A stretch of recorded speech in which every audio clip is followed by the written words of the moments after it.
गुरुर्ब्रह्मा गुरुर्विष्णु गुरुर्देवो महेश्वरः गुरु साक्षात् परब्रह्म तस्मै श्री गुरवे नमः।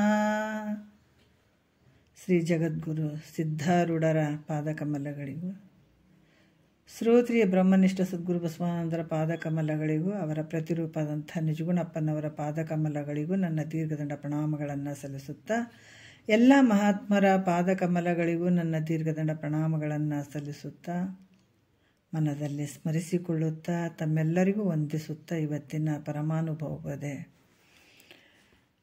ನಿಜಗುಣರು ಹೇಳಿದಂಥ ಬೃಹದಾರಣ್ಯಕೋಪನಿಷತ್ತಿನ ವಿಚಾರಗಳನ್ನು ಇಲ್ಲಿ ಹೇಳ್ತಾ ಇದ್ದಾರೆ. ಯಾಜ್ಞವಲ್ಕ್ಯ ಮತ್ತು ಮೈತ್ರಾದೇವಿಯ ವರ ಸಂವಾದವಾದಂಥ ವಿಚಾರಗಳನ್ನು ಈ 4ನೆಯ ಸಂಧಿ ಶುರುವಾಗ್ಯದ. 4ನೆಯ ಸಂಧಿ ಒಳಗೆ 3ನೆಯ ಸೂತ್ರ 4ನೆಯ ಸೂತ್ರ ಹೇಳಬೇಕಾಗ್ತದೆ. ಈ ಒಂದು 4ನೆಯ ಸಂಧಿ ಒಳಗೆ 4ನೆಯ ಸೂತ್ರ ಹಿಂದಿನ ವಿಚಾರದಲ್ಲಿ ಭಾಳಷ್ಟು ಅದ್ಭುತವಾದಂಥ ವಿಚಾರಗಳನ್ನು ಹೇಳಿದರು. ಗುರು ಈ ಪರತತ್ವವನ್ನು ಹೇಳಬೇಕಾದಾಗ ಶಿಷ್ಯ ಆದಂಥವನು ಅಲ್ಲಿ ಯಾವ ರೀತಿ ಕೇಳಬೇಕನ್ನುವಂಥದ್ದು ದೋಷರಹಿತವಾಗಿರಿ ತಿಳಿಯುವಂಥದ್ದು ಶಿಷ್ಯಂದು ಅಂತ ಹೇಳಿದರು. ಯಾಕಂತಂದ್ರೆ ಇನ್ನು ಅಂಥ ಭಾವ ಇಟ್ಕೊಂಡು ದೋಷ ಇಟ್ಕೊಂಡು ತನ್ನ ಒಂದು ಅಂತಃಕರಣದ ದೋಷಗಳಿಂದ ಕೂಡಿದಂಥ ಶಿಷ್ಯ ಎಷ್ಟು ಕೇಳಿದ್ರು ಕೂಡ ಅಲ್ಲಿ ಜ್ಞಾನ ಅಳವಡಂಗಿಲ್ಲ ಅಂತ ಹೇಳಿದರು. ಶ್ರವಣ ದೋಷ, ಮನನ ದೋಷ ಮತ್ತು ನಿಧಿಧ್ಯಾಸನದ ದೋಷ ಆಗ್ತದೆ.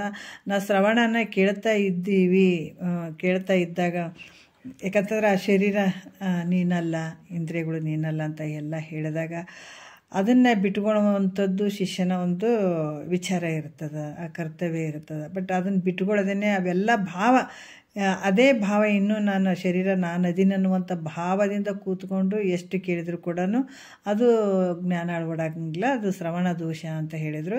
ಮನನ ದೋಷ ಕೂಡ ಅಲ್ಲಿ ಹಲವಾರು ವಿಚಾರಗಳನ್ನು ಹೇಳ್ತಾರೆ. ಅಲ್ಲಿ ಕೂಡ ಇವೆಲ್ಲ ನಾನು ಇದ್ದೀನಿ, ಎಲ್ಲವನ್ನು ತಿಳ್ಕೊಳ್ಳುವಂಥವನು ನಾನು ಇದ್ದೀನಿ, ದೇಹ ಆಗಿರ್ಬೋದು. ಈ ಮನನ ದೋಷದಲ್ಲಿ ಕೂಡ ಹಲವಾರು ವಿಚಾರಗಳನ್ನ ಹೇಳ್ತಾರೆ. ಜನನ ಮರಣಾದಿಗಳಿಂದ ಈ ಶರೀರ ಆಗಿರ್ಬೋದು. ಆಮೇಲೆ ಇವು ಇಂದ್ರಿಯಗಳಿಂದ, ಯಾಕಂದ್ರೆ ಪ್ರಾಣದಿಂದ ಶಿವತೃಷ್ಯಗಳು ಪ್ರಾಣಕ್ಕೆ ಇರುವಂಥದ್ದು, ಸಂಶಯ ಮತ್ತು ನಿಶ್ಚಯ ಮನಸ್ಸಿಗಿರುವಂಥದ್ದು, ಈ ಒಂದು ನಿಶ್ಚಯ ಇರುವಂಥದ್ದು ಬುದ್ಧಿಗೆ ಹಲವಾರು ವಿಚಾರಗಳನ್ನು ಇವೆಲ್ಲಿ ಅರಿಯುವಂಥವು ನಾನು ಹೆಂಗದೀನಿ ಅಂತಂದ್ರೆ ಆ ದೃಷ್ಟ ಸಾಕ್ಷ್ಯದ ಪ್ರತ್ಯೇಗಾತ್ಮನೇ ನಾನು ಅನ್ನುವಂಥ ಅರಿವು ಅಲ್ಲಿ ಇರೋದಕ್ಕಾಗಿ ಅದು ಕೂಡ ದೋಷದಿಂದ ಕೂಡ್ತದೆ. ಅದು ಕೂಡ ಇಲ್ಲೇನಂದ್ರೆ ಶ್ರವಣದಿಂದ ಮನನದಿಂದ ನಿಧಿಧ್ಯಾಸ ಜಂಪ್ ಅಂದ್ರೆ ಬಿಟ್ಕೊಂತ ಹೋಗ್ಬೇಕಾಗ್ತದೆ. ಶ್ರವಣ ಕೇಳಿದ ಮೇಲೆ ಮನನ ಮಾಡೋದು ಅದು ಕೂಡ ಇಲ್ದಂಗೆ ಆಗಬೇಕಾಗ್ತದೆ. ಮತ್ತು ನಿಧಿಧ್ಯಾಸನದಲ್ಲಿ ಕೂಡ ಅಲ್ಲಿ ಏನು ಹೇಳ್ತಾರೆ, ಎಲ್ಲವನ್ನ ಅಂದ್ರೆ ಸರ್ವ ದೃಕ್ ಅನ್ನುವಂಥದ್ದು ಘನ ಅರಿವಿರ್ತದೆ. ಅಲ್ಲಿ ಏನಿಲ್ಲ ನೋಡ್ರಿ. ಈಗ ಶ್ರವಣ ಪಕ್ಕ ಕೇಳಿರ್ತಾನೆ, ಮನನದಲ್ಲಿ ಆ ವಿಚಾರಗಳನ್ನು ಮಾಡ್ತಿರ್ತಾನೆ, ಅದು ನಿರ್ಧಾರ ಮಾಡ್ಕೊಳತ್ತಾನೆ. ಮತ್ತು ಮುಂದಕ್ಕೆ ಬಂದಾಗ ಅಲ್ಲಿ ನಿಧಿಧ್ಯಾಸನದಲ್ಲಿ ಬಂದಾಗ ಅದಕ್ಕೆ ಅರಿವಿಗೆ ಬರ್ತದೆ. ಎಲ್ಲ ದೃಶ್ಯದ ಪ್ರಪಂಚವನ್ನು ಕಾಣುವಂಥವು ನಾನು ಅದೀನಿ, ದೃಕ್ಕದೀನಿ ಅಂತ ಅನ್ನುವಂಥ ಭಾವ ಇರ್ತದೆ. ಅಲ್ಲಿ ಆ ಭಾವ ಕೂಡ ಹೋಗ್ಬೇಕು. ಅಲ್ಲೇ ಅಷ್ಟಕ್ಕೆ ನಿಂತು ಬಿಡೋದಿಲ್ಲ. ಎಲ್ಲವನ್ನು ಅರಿತಾ ಇದ್ದೀನಿ ಅಂತ ನಿಧಿಧ್ಯಾಸನದಲ್ಲಿ ಇದ್ದಾಗ ಕೂಡ ಮೋಕ್ಷ ಆಗಂಗಿಲ್ಲ. ಬಟ್ ಅಲ್ಲಿ ಯಾವುದು ಹೇಳೋಕ್ಕೇನು ಇರಂಗಿಲ್ಲ. ಎಲ್ಲವನ್ನು ಅರಿಯುವಂಥ ದೃಕ್ ಸ್ವರೂಪ ನಾನು ಇದ್ದೀನಿ ಅಂತ ಅನ್ನುವಂಥ ಭಾವ ಇರ್ತದೆ. ಹೆಂಗಂತಂದ್ರೆ ಹಿಂಗೆ ಕಣ್ಣು ಸ್ವಲ್ಪ ಪಿಳಿ ಬಿಟ್ಟಂಗೆ ಅಲ್ಲಿ ಯಾವುದು ಏನು ಇರಂಗಿಲ್ಲ ಅಂದ್ರೆ ಕೂಡ ಆ ಒಂದು ಸ್ವರೂಪ ಇರ್ತದೆ. ಅಲ್ಲಿ ಎಲ್ಲ ಅಂದ್ರೆ ಸರ್ವ ದೃಕ್ ಆನೆಂಬ ಒಂದು ಘನ ಅರಿವಿನಿಂದ ಅಲ್ಲಿ ಕೂಡಿರೋದಕ್ಕಾಗಿ ಅಲ್ಲಿ ಕೂಡ ಏನಂದ್ರೆ ಅದು ದೋಷ ಅನಿಸ್ಕೊಳ್ತದೆ. ಅದು ಕೂಡ ಹೋಗಬೇಕು. ಹೆಂಗೆ ಬೆಂಕಿ ತಾನು ಸುಟ್ಟು ಬೆಂಕಿ ಕೂಡ ಇಲ್ದಂಗೆ ಆಗಿಬಿಡ್ತದಲ್ಲ, ಹಂಗೆ ಈ ಅರಿವು ಕೂಡ ಏನು ನಾನು ಎಲ್ಲವನ್ನು ಅರಿತಾ ಇದ್ದೀನಿ ಅನ್ನುವಂಥ ಭಾವ ಕೂಡ ಹೋಗಬೇಕು. ಮತ್ತು ಒಂದು ವೇಳೆ ಅಲ್ಲೇ ಇದ್ದುಕೊಂಡು ನನಗೆ ಮೋಕ್ಷ ಆಗ್ಯದ್ರಿ ಹಂಗಾಗ್ಯದ ಅಂತ ಹಂಗೆ ಅನ್ನೋಕ್ಕಾಗಂಗಿಲ್ಲ. ಅಲ್ಲಿ ಅದೇ ಆ ಭಾವ ಇಟ್ಕೊಂಡು ನಾವು ಕೇಳಿದಾಗ ಏನಾಗ್ತದೆ, ನಿಧಿಧ್ಯಾಸನದ ದೋಷ ಅಂತ ಅನಿಸ್ಕೊಳ್ತದೆ. ಅದು ಕೂಡ ಹೋಗಬೇಕು. ಅಲ್ಲಿ ಏನು ಯಾವುದಕ್ಕೂ ಅವಕಾಶ ಇಲ್ಲ. ಅದಕ್ಕೆ ಈ ರೀತಿ ಅಂಥ ಒಂದು ವಿಚಾರ, ಆ ಭಾವ, ಇವೆಲ್ಲ 3 ಗುಣಗಳಿಗೆ ಒಳಪಟ್ಟಂಥವು. ಇವು ತಿಳಿಸಿಕೊಳ್ತಾವೆ. ಹಾಗಾಗಿಬಿಟ್ಟು ಇವು ಕೂಡ ಅಲ್ಲಿ ಹೋಗ್ಬೇಕಾಗ್ತದೆ. ಅಂದ್ರೆ ಅಲ್ಲಿ ಇವು ಕೂಡ ಮಿಥ್ಯೆ ಅನಿಸ್ಕೊಳ್ತಾವ ಅನ್ನುವಂಥದ್ದು ಈ ರೀತಿ ಕೇಳಿದಾಗ ದೋಷ ಉಳ್ಳಂಥವು ಆಗ್ತಾವ ಅಂತ ಹಿಂದಿನ ವಿಚಾರದಲ್ಲಿ ಹೇಳಿದರು. ಈಗ ಮತ್ತೆ ಹೇಳ್ತಾರೆ ಅವರು, ಎಲ್ಲವನ್ನ ಕಳೆದುಳಿದ ಉಳುಮೆ ನಿನ್ನ ಸ್ವರೂಪ ಐತೆ ಅನ್ನುವಂಥದ್ದನ್ನು ಈ ಒಂದು ನಿರ್ಗುಣ ಸ್ವರೂಪ ಇರುವಂಥದ್ದು ನಿನ್ನ ಸ್ವರೂಪ ಅಂತ ಹೇಳಿದರು ಅವರು.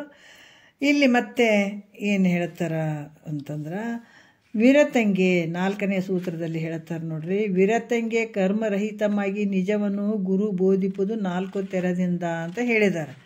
ವಿರತಂಗೆ ಅಂದರೆ ಶಿಷ್ಯ ಹೆಂಗಿರ್ಬೇಕಂದ್ರೆ ಬಲಾಢ್ಯ ಶಿಷ್ಯನೇ ಇರಬೇಕು. ವಿರತ ಅಂದ್ರೆ ಗೊತ್ತದಲ್ಲ, ಪರಮ ವಿರಕ್ತ ಇರಬೇಕಾಗ್ತದೆ. ಯಾವುದನ್ನು ಬಿಟ್ಟಂಥ ವಸ್ತುಗಳನ್ನ ಮೇಲೆ ಪುನಃ ಮನಸ್ಸು ಹಾಕದೇ ಇರುವಂಥ, ಮನಸ್ಸಿನಲ್ಲಿ ಒಂದು ಸ್ವಲ್ಪ ಕೂಡ ಆ ವಿಷಯಾದಿಗಳ ಬಗ್ಗೆ ಆತ ಎಣಿಸ್ಕೊಡ್ದು. ಅದಕ್ಕೆ ಹೇಳ್ತಾರೆ ವಿರತಂಗೆ ಕರ್ಮರಹಿತವಾಗಿ ನಿಜವನ್ನು ಗುರು ಬೋಧಿಪುದು ಅಂತ ಒಂದು ಅಧಿಕಾರಿಯಾದಂಥ ಉತ್ತಮ ಅಧಿಕಾರಿ ಆತ.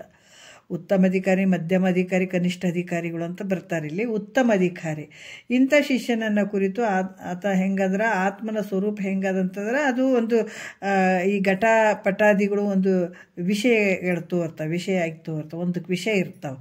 ಅದೇ ರೀತಿ ಕೂಡ ಈ ಕಣ್ಣಿನಂತೆ ಯಾವುದು ಅವೇದ್ಯ ರೂಪವಾದಂಥ ಅಪರೋಕ್ಷ ಜ್ಞಾನ ಆಗ್ತದೆ ಅನ್ನುವಂಥದ್ದನ್ನು ಇಲ್ಲಿ ಯಾವ ರೀತಿ ಹೇಳ್ತಾರೆ ಅಂದ್ರೆ ಮುಖಾಂತರಾದಿ 4 ಪ್ರಕಾರದ ಬೋಧೆಗಳನ್ನು ಅವ್ರು ಹೇಳ್ತಾರೆ. ಯಾವುದಕ್ಕೂ ವಿಷಯ ಇರದೇ ಇರುವಂಥದ್ದು ನಿನ್ನ ಸ್ವರೂಪ. ಇದನ್ನು 4 ಪ್ರಕಾರವಾಗಿ ಗುರು ಹೇಳಬೇಕು. ಯಾರಿಗೆ? ಶಿಷ್ಯನಿಗೆ ಈ ರೀತಿಯಾಗಿ ತಿಳಿಸುವಂಥದ್ದು ಅಂತ ಹೇಳ್ತಾರೆ. ಇದು ಯಾಕಂದರೆ ಯಾವುದಕ್ಕೆ ಇದು ದೃಶ್ಯವಾಗಿ ಅಥವಾ ವಿಷಯವಾಗುವಂಥದ್ದಲ್ಲ ನಿನ್ನ ಸ್ವರೂಪ. ಅದನ್ನು 4 ರೀತಿಯಿಂದ ಹೇಳುವಂಥದ್ದು ಅಂತ ಹೇಳ್ತಾರೆ. 1ನೇ ನುಡಿಯಲ್ಲಿ ಹೇಳ್ತಾರೆ 4 ಬೋಧೆಗಳನ್ನು ಉದ್ದೇಶಪೂರ್ವಕವಾಗಿ ಅಲ್ಲಿ ಹೇಳುವಂಥದ್ದು. ವರ ಶಿಷ್ಯರನ್ನು ಮುಖಾಂತರ, ದಶಾಂತರ, ಭಾವಾಂತರ, ಬಳಿಕ ಅನ್ಯೋಪದೇಶಾಖ್ಯ ಪರಿವಿಡಿದ ಈ 4 ವಿಧದ ಬೋಧೆಗಳಿಂದ ಗುರು ಬೋಧಿಸುವುದು ಆವ ಗತಿಯೋಳು ಅಂತ ಹೇಳ್ತಾರೆ. ಏನು ಹೇಳ್ತಾರ ಅಂತಂದ್ರೆ ಮುಖಾಂತರ ಇಲ್ಲಿ 4 ರೀತಿಯಿಂದ ನಿನ್ನೆ ವಿಚಾರ ಹೇಳದ. ಅಹಂ ವೃತ್ತಿಗೆ ಸಾಕ್ಷಿಯಾಗಿ ನೀನೇ ಬ್ರಹ್ಮ ಇದ್ದೀಯಾ ಅಂತನ್ನುವಂಥದ್ದು ಈ ಅಹಂ ಬ್ರಹ್ಮಾಸ್ಮಿ ಮಹಾವಾಕ್ಯವನ್ನು ಹೇಳುವಂಥದ್ದು. ಅಹಂ ವೃತ್ತಿಗೆ ಏನು ನಿನ್ನಲ್ಲಿ ವ್ಯವಹಾರ ನಡೀತಾವ, ಅಹಂಕಾರ ಅನ್ನುವಂಥದ್ದು ಮೂಲ ಅಹಂಕಾರ ಏನಿರ್ತದೆ ಆ ವೃತ್ತಿಗೆ ನೀನು ಸಾಕ್ಷಿಯಾಗಿರುವಂಥವನು. ಅದಕ್ಕೆ ನೀನು ಬ್ರಹ್ಮನಿದ್ದೀಯ ಅಂತ ಈ ಮಹಾವಾಕ್ಯವನ್ನು ಅಲ್ಲಿ ಬೋಧಿಸ್ಬೇಕು. ಮತ್ತು ಇಲ್ಲಿ ಹೇಳ್ತಾರ, ಏನು ಹೇಳ್ತಾರ, ಯಾವುದು ದೇಹದಿ ಅನಾತ್ಮ ಅವಸ್ಥೆಗೆ ಬೇರಾಗಿ ಆತ್ಮರೂಪ ನೀನೇ ಇದ್ದಿ ಅನ್ನುವಂಥದ್ದು. ಇದು ಐಮಾತ್ಮ ಬ್ರಹ್ಮ ಅನ್ನುವಂಥ ಮಹಾವಾಕ್ಯವನ್ನು ಹೇಳಬೇಕು. ಯಾಕಂದ್ರೆ ಈ ದೇಹ ಮತ್ತು ಯಾವ ರೀತಿ ಅಂತಂದ್ರೆ ಅನಾತ್ಮವಾದಂಥ ಅವಸ್ಥೆಗಳಿಗೆ ಏನು ಆತ್ಮರೂಪ ನೀನೇ ಬ್ರಹ್ಮ ಇದ್ದಿ ಅಂತ ಹೇಳುವಂಥದ್ದು ಐಮಾತ್ಮ ಬ್ರಹ್ಮ ಅನ್ನುವಂಥ ಮಹಾವಾಕ್ಯವನ್ನು ಬೋಧಿಸುವಂಥದ್ದು ಗುರು. ನೋಡ್ರಿ, ಇದು ಮೇಲ್ಮಟ್ಟದ ವಿಚಾರಗಳು ಇವು. ಕೊನೆಗೆ ಈಗ ಜಗತ್ತಿನ ಒಳಗೆ ನೋಡ್ರಿ ಇಷ್ಟೆಲ್ಲ ನಾವು ಹಬ್ಬ ಹರಿದಿನಗಳು, ಈ ಪೂಜೆ ಪುರಸ್ಕಾರಗಳು, ಯಜ್ಞ ಯಾಗಾದಿಗಳು ಇವೆಲ್ಲ ಏನು ಹೇಳಕ್ಕೆ ಹೊಂಟಾವ ಹೇಳ್ರಿ ಮನುಷ್ಯನಿಗೆ? ಏನು ಹೇಳಕ್ಕೆ ಹೊಂಟ ಉದ್ದೇಶ ಏನು? ನಾವು ಭೋಗದ ವಸ್ತುಗಳನ್ನು ಪಡ್ಕೊಳ್ಬೇಕಾದಾಗ ಹಲವಾರು ಭೋಗದ ಒಂದು ಅಪೇಕ್ಷೆ ಇಟ್ಕೊಂಡು ಇವೆಲ್ಲ ಮಾಡ್ಬೋದು. ಮಹಾತ್ಮರು ಮುಖ್ಯವಾಗಿ ಅಲ್ಲಿಂದ ಕರ್ಮದಿಂದ ತೊಗೊಂಡು ಬರ್ತಾರೆ ನೋಡ್ರಿ. ಅಲ್ಲಿಂದ ಇವೆಲ್ಲ ದಾನ ಧರ್ಮ ಮಾಡಿರಿ, ಪುಣ್ಯದ ಕೆಲಸಗಳನ್ನು ಮಾಡಿರಿ, ಈ ಪೂಜೆ ಪುರಸ್ಕಾರನ ಮಾಡಿರಿ, ಯಜ್ಞ ಯಾಗಾದಿಗಳನ್ನು ಮಾಡಿರಿ, ಜಪ ತಪಗಳನ್ನು ಮಾಡಿರಿ, ಹಿಂಗೆ ಮಾಡಿರಿ ಹಂಗೆ ಮಾಡಿರಿ ಅಂತ ಇಷ್ಟೆಲ್ಲ ಹೇಳ್ಕೊಂಡು ಬರ್ಕೊಂಡು ಬಂದಿದ್ದಾರಲ್ಲ, ಮೂಲ ಉದ್ದೇಶ ಏನು? 2 ರೀತಿಯಿಂದ ಕಾಮ್ಯ ಮತ್ತು ನಿಷ್ಕಾಮ್ಯ ಅಂತ 2 ರೀತಿಯಿಂದ ಬರ್ಕೊಂಡು ಬಂದಿದ್ದಾರಲ್ಲ. ಕಾಮ್ಯ ಭಾವನೆಯಿಂದ ಒಡಗೂಡಿದಾಗ ಅಲ್ಲಿ ಭೋಗಾದಿ ವಸ್ತುಗಳು ಸಿಗ್ತಾವ, ಅವು ಸತ್ಯ ಅಲ್ಲ. ನಿಷ್ಕಾಮ ಭಾವದಿಂದ ಮಾಡಿದಾಗ ಏನು ಸಿಗ್ತದೆ? ಇದೇ ಪೂಜೆ ಪುರಸ್ಕಾರಗಳನ್ನು ಇವೆಲ್ಲ ಮಾಡೋದ್ರಿಂದ ಇವು ಮೂಲದಿಂದ ಈ ಮೇಲ್ಗಡೆ ತೊಗೊಂಡು ಬರ್ತಾರಲ್ಲ, ಯಾವ ಉದ್ದೇಶ ಅಂತಂದ್ರೆ ನೀನೇ ಪರಬ್ರಹ್ಮ ಸ್ವರೂಪ ಇದ್ದಿ ಅಂತ ತಿಳ್ಸಕ್ಕೆ ಇವೆಲ್ಲ ಹೊಂಟಿರೋವಂಥದ್ದು, ಅಲ್ಲಿಂದ ಇಲ್ಲಿ ತನಕ ಬಂದಿರುವಂಥದ್ದು ನೋಡ್ರಿ.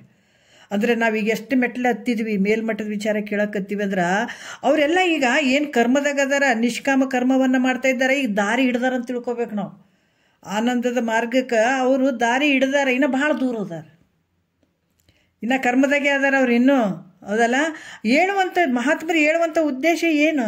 ಇಷ್ಟೆಲ್ಲ ಹೇಳ್ಕೊಂಡು ಬಂದಿದ್ದಾರೆ, ಒಂದೇ ಉದ್ದೇಶ, ಕೊನೆಗೆ ಬರುವಂಥದ್ದು ಯಾವುದು?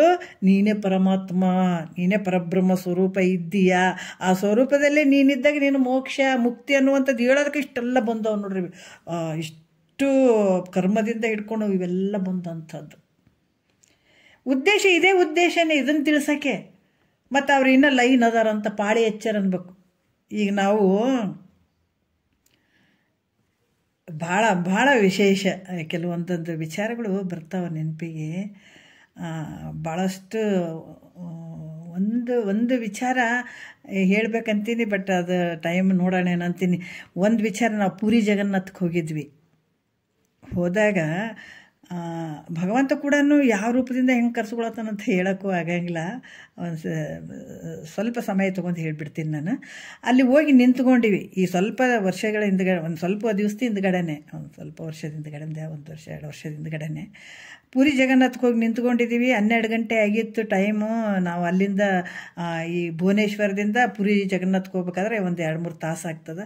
ಅಲ್ಲಿಂದ ಹೋಗಿ ಲೈನಿಗೆ ನಿಂತ ತಕ್ಷಣ ಮುಂದೆ ಸಿಕ್ಕಾಪಟ್ಟೆ ಜನ ಕ್ಯೂ ಅದಾರ.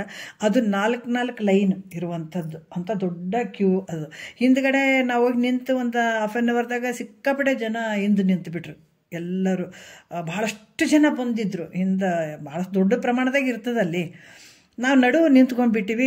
ಮತ್ತು ನನಗೆ ಪಟ್ನ ನೋಡ್ತೀನಿ, ನಾನು ವೆನೈಟಿ ಬ್ಯಾಗ್ನಲ್ಲಿ ನೀರು ಬಿಸ್ಕಿಟ್ ಅದೆಲ್ಲ ಇಟ್ಕೊಂಡಿರ್ತಿದ್ದೆ ನಾನು. ಮತ್ತು ಇವ್ರಿಗೆ ಮಧ್ಯೆ ಯಾವಾಗಾದ್ರೂ ಸ್ವಲ್ಪ ನೀರು ಬೇಕಾಗಿರ್ತಿತ್ತು, ಮಧ್ಯೆ ಬೇಕಾದ್ರೆ ಮತ್ತು ಇದು ಯಾವುದು ಬಿಸ್ಕಿಟು ಅದೆಲ್ಲ ಬೇಕಾಗ್ತಿತ್ತು. ಹಂಗಾಗಿಬಿಟ್ಟು ಏನು ಮಾಡೋದು ಅಂತೇಳ್ಬಿಟ್ಟು ನಾನು ಎಲ್ಲ ಕಡೆ ನೋಡಿದೆ. ನನಗೆ ಭಯ ಆಗಿಬಿಡ್ತು. ಯಾಕಂದ್ರೆ ಅದು ಭಗವಂತನ ದರ್ಶನ ಆಗ್ಬೇಕಾದ್ರೆ ಇನ್ನೂ ಎಷ್ಟು ಈಗ 11ಕ್ಕೆ ನಿಂತೀವಿ ಅಂತಂದರೆ 2 ಗಂಟೆ ತನಕ ದರ್ಶನ ಆಗ್ಬೋದು. ಅಷ್ಟು ಜನ ಇದ್ದರು. ಮುಂದೆ ಹಿಂದೂ ಅಷ್ಟೇ ಜನ ಇದ್ದರು. ಏನು ಮಾಡೋದು ಅಂತಂದ್ಬಿಟ್ಟು ನಾನು ಅಂದ್ಕೊಂಡೆ, ನಾವು ಇಷ್ಟೆಲ್ಲ ಶಾಸ್ತ್ರ ಕೇಳೀವಿ, ಎಲ್ಲ ಕೇಳೀವಿ, ಆದ್ರೆ ನಮಗೆ ದೇವರು ಅಲ್ಲೇ ಅದಾನಂತ ನಮ್ಮ ಭಾವನೆ ಇಲ್ಲ ನಮಗೆ. ನಾವು ಹೋಗ್ಬಿಟ್ಟು ಎಲ್ಲ ಕಡೆ ಇದ್ದಾನೆ ಭಗವಂತ, ಎಲ್ಲ ಕಡೆ ತುಂಬಿದಾನ, ನಾವಿಷ್ಟು ಗೊತ್ತಿದ್ದುಕೊಂಡು ಅಲ್ಲೇ ಇದ್ದಾನಂತ ಅನ್ನೋದ್ರಾಗ ಅರ್ಥ ಇಲ್ಲ. ಬಟ್ ನಾವು ಇಲ್ಲೇ ನಮಸ್ಕಾರ ಮಾಡಿಬಿಡೋಣ ರೀ. ನಾನು ನೀರೂ ತಂದಿಲ್ಲ, ಬಿಸ್ಕಿಟ್ನೂ ತಂದಿಲ್ಲ, ಮತ್ತು 2 ಗಂಟೆ ಅಂತೂ ದರ್ಶನ ಆಗ್ತದೆ. ಅಷ್ಟೊತ್ತನ ಮತ್ತು ಮಧ್ಯೆ ನಿಮ್ಗೇನಾದ್ರು ನೀರು ಅಡಿಕೆ ಆಯಿತು ಮಾಡಿತು ಅಂದ್ರೆ ಕಷ್ಟ ಆಗಿಬಿಡ್ತದೆ. ಅದಕ್ಕೆ ಬೇಡ, ಇನ್ನೊಂದ್ಸಲ ಬೇಕಾದ್ರೆ ನೋಡೋಣ, ಬಂದಾಗ ದರ್ಶನ ತೊಗೊಳ್ಳೋಣ. ಈಗ ಇಲ್ಲಿಂದ ಹೊಂಟು ಬಿಡೋಣ ವಾಪೀಸು. ಎಲ್ಲ ಕಡೆ ಅದನ್ನೆಲ್ಲ ಭಗವಂತ. ಅಲ್ಲಿ ಎದುರುಗಡೆ ದೂರ ಒಂದು ಪುರಿ ಜಗನ್ನಾಥನ ಎದುರುಗಡೆ ಪೂರ್ತಿ ಉದ್ದ ಇದೈತಿರಿ. ಅಲ್ಲಿ ದೂರಿಂದ ನಾವು ಎದುರುಗಡೆ ಹೋಗಿ ನಮಸ್ಕಾರ ಮಾಡ್ಕೊಂಡು ಹೋಗಿಬಿಡೋಣ ಅಂಥೇಳಿ ಅಷ್ಟು ಹಿಂದ್ಗಡೆ ಸಿಕ್ಕಾಪಟ್ಟೆ ಜನ ಇದ್ದರು. ಮಧ್ಯೆ ನಾವು ಎಲ್ಲವನ್ನ ಬಿಡಿಸ್ಕೊಂಡು ಬಂದ್ವಿ, ಹೊರಗಡೆ ಬಂದುಬಿಟ್ವಿ. ಬೆಳಗ್ಗೆ 11 ಗಂಟೆ ಆಗ್ಯದ, ಬಂದುಬಿಟ್ಟಿವಿ. ಅಲ್ಲಿ ಬಂದು ನಿಂತು ನಮಸ್ಕಾರ ಮಾಡಿದ್ರಾಯ್ತು, ಬಿಸಿಲಿತ್ತು. ಆಮೇಲೆ ಚಪ್ಪಲ ಅಷ್ಟು ಬಿಟ್ಕೆ ಹಿಂಗೆ ನಮಸ್ಕಾರ ಮಾಡಿದ್ರಾಯ್ತು ಅಂತ ನಾವು ನಮಸ್ಕಾರ ಮಾಡಾಕತ್ತಿದ್ದೀವಿ. ಇವರು ನಾನು ನಿಂದಿರ್ತೀನಿ ಫೋಟೋ ತೆಗಿ ಅಂದರೆ ನಾನು ತೆಗೆದೆ, ನಾನು ನಿಂತೆ, ಅವ್ರು ತೆಗೆದ್ರು. ಸಾಕು, ಇಲ್ಲೇ ನಮಸ್ಕಾರ ಮಾಡ್ಕೊಂಡು ಹೋಗ್ಬಿಡೋಣ ವಾಪೀಸ್ ಅಂತೇಳಿ ನಿಂದ್ರದ್ರಲ್ಲಿ ಸಿಕ್ಕಾಪಟ್ಟೆ ಜನ ಇದ್ದರು. ಒಬ್ಬ ಭಟ್ ಬಂದ ನಮ್ಮ ಹತ್ರ, ಬಂದುಬಿಟ್ಟು ನೀವು ಇದು ದರ್ಶನ ತೊಗೊಳ್ಬೇಕಾ ಅಂತಂದ್ರೆ ಅವರು ಹಿಂದಿ ಒಳಗೆ ಅಂದ್ಗಡೆ ಹೌದು ಅಂತಂದ್ವಿ ನಾವು. ಬಡ್ದಾಗ ನಾನಂತ ಹೌದು ತೊಗೊಳ್ಬೇಕು ನಾವು ಅಂದ್ವಿ. ಅಂದರೆ ನೀವು ಅಲ್ಲಿ ಚಪ್ಪಲ್ ಬಿಟ್ಟು ಬರ್ರಿ ಬೇಗ ಅಂತಂದ್ರೆ ಆಯಿತು, ಚಪ್ಪಲ್ ಬಿಡ್ತೀವಿ ಅಂತ ಹೇಳ್ಬಿಟ್ಟು ನಮ್ಮನೆಯವ್ರಿಗೆ ಹೇಳಿದೆ, ಚಪ್ಪಲ್ ಅನ್ಕೊಂತ ಕುಂದ್ರಬೇಡ್ರಿ, ಎಲ್ಲನ ಬಿಡ್ರಿ, ಎಲ್ಲರ ಬಿಟ್ಬಿಡೋಣ, ಯಾರು ತೊಗೊಂಡೋಗ್ಲಿ ಬೇಕಾದ್ರೆ, ನಮಗೆ ದರ್ಶನ ಮುಖ್ಯ ಅದಲ್ಲ, ಅವ್ರು ಹೇಳಕತ್ತರ ಹೋಗ್ಬಿಡೋಣ ಅಂತ. ಆಯಿತು, ನೀವು ನಿಂತ್ಕೊಳ್ರಿ ಅಂದರೆ ಅವ್ರನ್ನ ಕರ್ಕೊಂಡು ಹೋಗ್ಬಿಟ್ರು. ಕರ್ಕೊಂಡು ನಮ್ಮನೆಯವ್ರನ್ನ ಕರ್ಕೊಂಡು ಹೋಗ್ಬಿಟ್ರು. ನನಗೆ ಭಯ, ನನಗೆ ಹಿಂದಿ ಮಾತುಗಳು ಬರೋಂಗಿಲ್ಲ ಜಾಸ್ತಿ, ಸ್ವಲ್ಪ ತಿಳಿತದ, ಬಟ್ ಹಾಡಕ್ಕೆ ಬರೋಂಗಿಲ್ಲ. ನಾನೇನು ಮಾಡಿಯಪ್ಪ ಎಲ್ಲಿ ಕರ್ಕೊಂಡು ಹೋದ್ರೆ ಇವರು ಅಂತ ಹೇಳ್ಬಿಟ್ಟು ಹಿಂಗೆ ನೋಡಿದೆ. ಅಲ್ಲಿ ಕರ್ಕೊಂಡೋಗಿ ನಿಂತಿದ್ರು. ಆಮೇಲೆ ನೀವು ನಿಂತ್ಕೊಂಡ್ರೆ ನಾನು ಮತ್ತೆ ಬರ್ತೀನಿ ಅಂತ ಹೇಳಿ ಹೋಗಿದ್ನಲ್ಲ, ಮತ್ತು ತಕ್ಷಣ ಬಂದು ನನ್ನನ್ನು ಕರ್ಕೊಂಡು ಹೋದರು. 4 ಲೈನ್ ಇದ್ದಾರ. ಅವರು ನಮ್ಮನ್ನು ಇಲ್ಲ ಈ ಕಡೆ ಹೋದ್ರೆ ಅವ್ರು ಗಲಾಟೆ ಮಾಡ್ತಾರಂತ ಹೇಳ್ಬಿಟ್ಟು ಅವ್ರು ಏನು ಮಾಡಿದರು, ಇನ್ನೊಂದು ಬಾಗಿಲಲ್ಲೇ ಕರ್ಕೊಂಡೋಗಿ ಎಲ್ಲಿ ಗುಡಿ ಇರ್ತದಲ್ಲ ಆ ಒಂದು ವಸ್ತುಲಿ ಒಂದು ಬಾಗಿಲು ಇರ್ತದಲ್ಲ ಆ ಬಾಗಿಲಿಗೆ ಕರ್ಕೊಂಡೋಗಿ ನಿಂತರೆ. ಮತ್ತು 7 ಗಡಿಗೆ ಒಳಗೆ ಅನ್ನ ಆಗ್ತದಲ್ಲಿ, ಅಂದ್ರೆ ಅಡುಗೆ ಆಗ್ತದೆ. ಗಡಿಗೆಗಳು ಒಂದ್ರ ಮೇಲೆ ಒಂದು ಗಡಿಗೆಗಳಿಗೆ ಅಲ್ಲಿ ಅಡುಗೆ ಮಾಡ್ತಾರೆ. ಆದರೆ ಫಸ್ಟ್ ಅಡುಗೆ ಆಗೋದು ಮೇಲೆ ಗಡಿಗೆಗೆ, 7ನೇ ಗಡಿಗೆಗೆ ಅನ್ನ ಆಗುವಂಥದ್ದಲ್ಲಿ ಅಡುಗೆ ಆಗುವಂಥದ್ದು. ಫಸ್ಟ್ ಗಡಿಗೆ ಒಳಗೆ ಮೇಲೆ ಗಡಿಗೆ ಒಳಗೆ ಅಡುಗೆ ಆಗುವಂಥದ್ದು. ಅದನ್ನು ಹೇಳಿದ್ರು ಅವರು. ಈಗ ತೊಗೊಂಡು ಹೋಗ್ತಾ ಇದ್ದಾರೆ ನೋಡ್ರಿ ಪ್ರಸಾದ ಅಂತ ನಮಗೆ ತಿಳಿಸಿದರು. ನನಗೆ ಭಾಳ ಗಾಬರಿ, ಸತ್ಯ ಹೇಳ್ತೀನಿ. ಯಾಕಂದ್ರೆ ಯಾವ ರೂಪದಾಗ ಇರ್ತಾನೆ ಅನ್ನೋದಕ್ಕೆ ನಾನು ಅಂದೆ, ಅಲ್ರಿ ಇವ್ರು ಯಾಕ್ರಿ ಇಷ್ಟು ಜನ ಅದಾರ, ಎಂತೆಂಥ ದೊಡ್ಡವ್ರು ಅದಾರ. ನಾವು ನೋಡಿದ್ರೆ ಆಫ್ಟರ್ ನಾವು ಏನು ಸೆಲೆಬ್ರಿಟಿಗಳು ಅಲ್ಲ, ಏನು ಮತ್ತು ಮಿನಿಸ್ಟ್ರುಗಳಲ್ಲ. ನಾವು ಯಾವ ರೀತಿಯಿಂದನೂ ಹೆಂಗೆ ಕಾಣಕತ್ತೀವಿ, ನಾವು ಹೆಂಗೆ ಕಾಣ್ತೀವಿ, ಯಾವ ರೀತಿ ಒಂದು ಶ್ರೀಮಂತರಂತೂ ಕಾಣ್ತಾ ಇಲ್ಲ.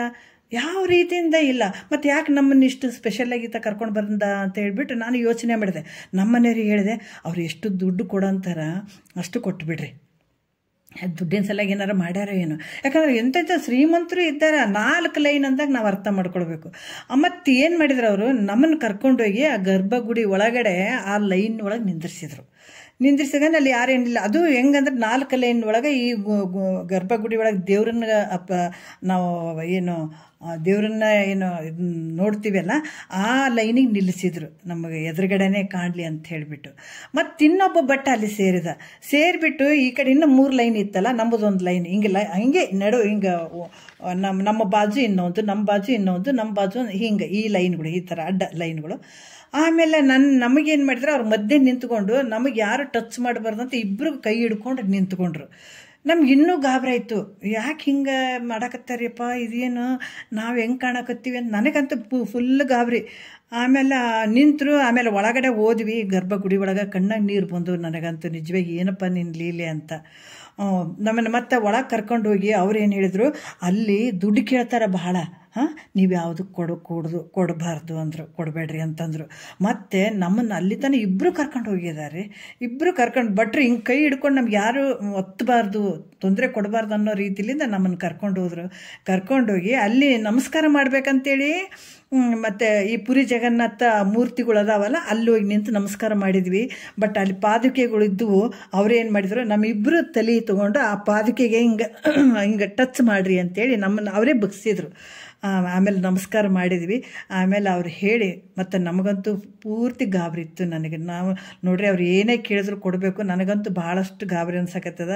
ಬಟ್ ಭಗವಂತ ಏನು ನಮಗೆ ಈ ಥರ ಕರ್ಸ್ಕೊಂಡನೇನೋ ಗೊತ್ತಿಲ್ಲ ಅಂತ ಹೇಳಿಬಿಟ್ಟು ನಾವು ಹಾಗೆ ಅಂದ್ಕೊಂಡು ನಮಸ್ಕಾರ ಮಾಡಿ ಮುಂದೆ ಹೋದಿವಿ. ಅವರಂದರು, ನೀವಿಬ್ಬರು ಇಲ್ಲೇ ಕೂತ್ಕೊಂಡು ನಾನು ಪ್ರಸಾದ ತಂದು ಕೊಡ್ತೀನಿ ಅಂತ ಹೇಳಿಬಿಟ್ಟು ನಮ್ಮಿಬ್ಬರಿಗೆ ಒಂದು ಕಡೆ ಕೂಡಿಸ್ಬಿಟ್ಟು ಅವರೇ ಪ್ರಸಾದ ತಂದುಕೊಟ್ಟು, ನೋಡ್ರಿ ಈ ಹೊರಗಡೆ ಹೋಗುವಂಥ ಮಾರ್ಗ ಹಿಂಗೈತೆ, ಈ ಬಾಗಿಲು ಹಿಂಗೈತಲ್ಲ, ಹಿಂಗೆ ಹೋಗ್ರಿ ಅಂದ್ರೆ ಹೊಂಟ್ಗಡೆ ನನಗೆ ಗಾಬರಿ ಆಗ್ಬಿಡ್ತು. ಅಲ್ಲ ರೀ, ಇವರು ದುಡ್ಡೇ ಕೊಡಲಿಲ್ಲಲ್ಲ, ನೀವು ಕೊಟ್ಬಿಡ್ರಿ ಅಂತಂದೆ. ಆಮೇಲೆ ಜೇಬ್ನ ತೆಗೆದ್ಬಿಟ್ಟು ಒಂದು 100-200 ಇತ್ತು ಅದು ಚೇಂಜ್, ಅದನ್ನು ತೆಗೆದ್ಬಿಟ್ಟು ಕೇಸಿ ಅವ್ರಿಗೆ ಕೊಟ್ಟರು.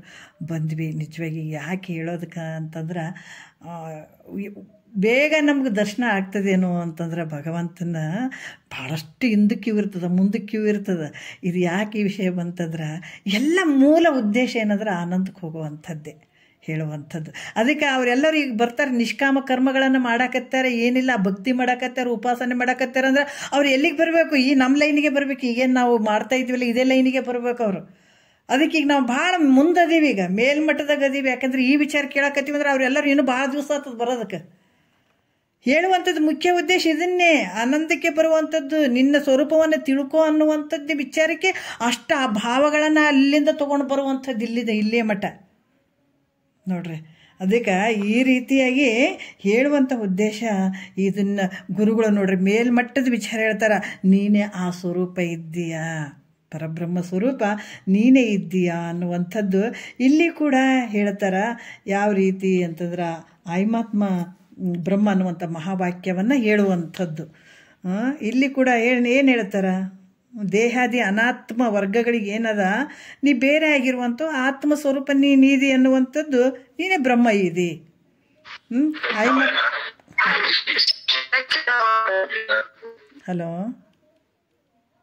ಹಲೋ ಆಯ್ಮಾತ್ಮ ಕೇಳಿಸ್ತದಲ್ಲ ಎಲ್ರಿಗೆ? ಕೇಳಿಸ್ತಾ ಇಲ್ಲ?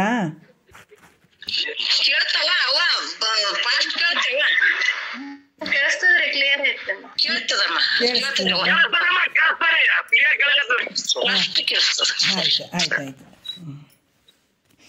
ಮತ್ತೆ ಇವಾಗ ಏನು ಹೇಳ್ತಾರಂತಂದ್ರೆ, ಜೀವ ಭಾವಕ್ಕೆ ಜೀವ ಏನು, ನಾನು ಜೀವ ಅಂತ ಕೂತ್ಕೊಂಡಿವಿಲ್ಲ, ನಾ ಸಾಯ್ತೀನಿ, ನಾ ಹುಟ್ಟುತ್ತೀನಿ, ನಾ ಹುಟ್ಟಿದವದೀನಿ, ನಾ ಸಾಯುವಂಥವನದೀನಿ, ನನಗೆ ರೋಗ ಐತೆ, ರುಜಿನ ಐತೆ, ಹಂಗೆ ಹುಟ್ಟಿದ್ದೀನಿ ಅಂತ ಹಲವಾರು ದುಃಖಕ್ಕೆ ಕಾರಣ ಕೂತ್ಕೊಂಡಿದ್ದಾನಲ್ಲ.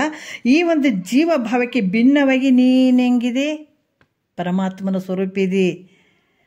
ಈ ಜೀವ ಭಾವಕ್ಕೆ ನೀನೇ ಪರಮಾತ್ಮ ಅಂತ ಹೇಳುವಂಥದ್ದು ಯಾವುದು, ನೀನೇ ಪರಮಾತ್ಮ ಇದೆ, ಇದು ನಿನ್ನ ಜೀವ ಭಾವವನ್ನೇ ಬಿಟ್ಕೊ ಅಂತ ಹೇಳುವಂಥದ್ದು. ಈ ಜೀವತ್ವ ಭಾವದಿಂದ ನೀನು ಇಲ್ಲಿ ಎತ್ಕೊಂತ ಕುಂತಿದೆ. ಅದಕ್ಕೆ ಈ ಜೀವತ್ವ ಭಾವವನ್ನು ಬಿಟ್ಟಾಗ ಏನು ನೀನೇ ಪರಮಾತ್ಮ ಇದೆ ಅನ್ನುವಂಥದ್ದು ಯಾವುದು ತತ್ವಮಸಿ ವಾಕ್ಯವನ್ನು ಗುರು ಹೇಳುವಂಥದ್ದು. ಇಲ್ಲಿ ಮತ್ತೆ ಹೇಳ್ತಾರೆ ಈ ಮಹಾವಾಕ್ಯವನ್ನು. ಮತ್ತು ಅರಿಸಿಕೊಳ್ಳುವಂಥದ್ದೆಲ್ಲವೂ ಅರಿಯುವಂಥದ್ದು ನಿನ್ನ ಸ್ವರೂಪ. ಅರಿಸಿಕೊಳ್ಳುವಂಥದ್ದೆಲ್ಲ ಮಿಥ್ಯೆ ಅದ, ಅರಿಯುವಂಥದ್ದು ನೀನು ಸತ್ಯ ಇದೆ. ಜಗತ್ತಿನಾಗ ಏನೇನು ಅರಿತಿದೆ ಎಲ್ಲವನ್ನ ಅರಿಯುವಂಥವನು ನೀನು ಬೇರೆನೇ ಇದ್ದಿ. ಆದ್ರೆ ಅರಿಸಿಕೊಳ್ಳುವಂಥದ್ದೆಲ್ಲ ಮಿಥ್ಯೆ ಅದ, ಅರಿಯುವಂಥವ್ ನೀನು ಮಾತ್ರ ಸತ್ಯ ಇದೆ ಪ್ರತಿಯೊಂದನ್ನು. ಅದಕ್ಕೆ ಇಂಥ ಅರಿವಿನ ಸ್ವರೂಪ ಆದಂಥ ನೀನೇ ಪರಬ್ರಹ್ಮ ಸ್ವರೂಪ ಇದ್ದೀಯಾ. ಇದು ಪ್ರಜ್ಞಾನಂ ಬ್ರಹ್ಮ ಅಂತ ಮಹಾವಾಕ್ಯವನ್ನು ಬೋಧಿಸಬೇಕು. ಯಾರು ಬೋಧಿಸ್ಬೇಕಿದು? ಸದ್ಗುರು ಹೇಳಬೇಕಿದು ಶಿಷ್ಯನಿಗೆ. ಅದು ಬಿಟ್ಟು ಅಪ್ಪ ನಿನ್ನ ಕಾಲಿಗೆ ಬಂದು ಬಿದ್ದಿನೋ, ನನಗೆ ಜನನ ಮರಣ ಐತಪ್ಪ, ಈ ದುಃಖದಿಂದ ನನ್ನ ಪಾರು ಮಾಡೋ ಅಂದ್ಗಳೇ ನೀ ಎಲ್ಲರೂ ಗುಡಿ ಗುಂಡಾರ ಸುತ್ತಾರೆ, ಹೋಗಿ ಅಲ್ಲೊಂದು ನಿಂಬಿಕಾಯಿ ಕೊಡ್ತೀನಿ, ಅದು ಮಾಡ್ತೀನಿ, ಇದು ಅದು ಅಂತ ಗುರು ಹೇಳಿದಾಗ ಹೆಂಗಾಗ್ತದೆ? ಆದರೆ ಶಿಷ್ಯ ಏನು ಕೇಳಿದಾನ ಅದನ್ನು ಕೇಳಿಕೊಂಡು ಆತ ಈ ಜನನ ಮರಣ ರಹಿತ ನನಗೆ ಮಾಡುವಂಥ ಕೆಲಸಕ್ಕೆ ಸದ್ಗುರುವಿಂದ ಆಗಬೇಕು. ಯಾಕಂತ ಕೇಳಿದಂಥ ಪ್ರಶ್ನೆ ದೊಡ್ಡದದ. ನಾ ಈ ಜನ್ಮದಿಂದ ಪಾರಾಗಬೇಕು, ಈ ದುಃಖದಿಂದ ಪಾರಾಗಬೇಕು, ಅತ್ಯಂತ ದುಃಖ ನಿವೃತ್ತಿ ಪರಮಾನಂದದ ಸ್ಥಿತಿ ನನಗಾಗಬೇಕು ಅನ್ನುವಂಥ ಒಂದು ಭಾವದಿಂದ ಸದ್ಗುರುವಿಗೆ ಶರಣಾಗತನಾದಂಥ ಶಿಷ್ಯನಿಗೆ ಆತ ಇವೆಲ್ಲ ಬೋಧಿಸ್ಬೇಕು, ಹೇಳಬೇಕು. ಮತ್ತು ಇಂಥವೇ ಗುರು ಹೇಳಾರ್ದೆ ಯಾರು ಹೇಳ್ತಾರ? ಅದಕ್ಕೆ ಇಂಥ ಶ್ರೋತ್ರಿಯ ಬ್ರಹ್ಮನಿಷ್ಠ ಸದ್ಗುರುಗಳು ನೀನೇ ಬ್ರಹ್ಮನಿದ್ದೀಯಾ ಅಂತ ಈ ಮಹಾವಾಕ್ಯಗಳನ್ನು ಬೋಧಿಸಬೇಕು. ಅಂದ್ರೆ ಇದಕ್ಕೇನು ಹೇಳ್ತಾರ? ಮುಖಾಂತರ, ದಶಾಂತರ, ಭಾವಾಂತರ, ಅನ್ಯೋಪದೇಶಾಖ್ಯ ಅಂತ ಈ ದೃಶ್ಯಗಳಿಂದ ವಿಲಕ್ಷಣನಾಗಿ ನೀನು ಬ್ರಹ್ಮನಿರುವಿ ಅಂತ 4 ವೇದದ 4 ಮಹಾವಾಕ್ಯಗಳನ್ನು ಹೇಳಬೇಕು ಸದ್ಗುರುನಾಥ ಅಂತ ಹೇಳ್ತಾರೆ. ಇವು ದೃಶ್ಯಗಳು ಇದ್ದರೂ ಕೂಡ ಇವೆಲ್ಲ ದೃಶ್ಯಗಳಿಂದ ನೀನು ಹೆಂಗಿದೆ?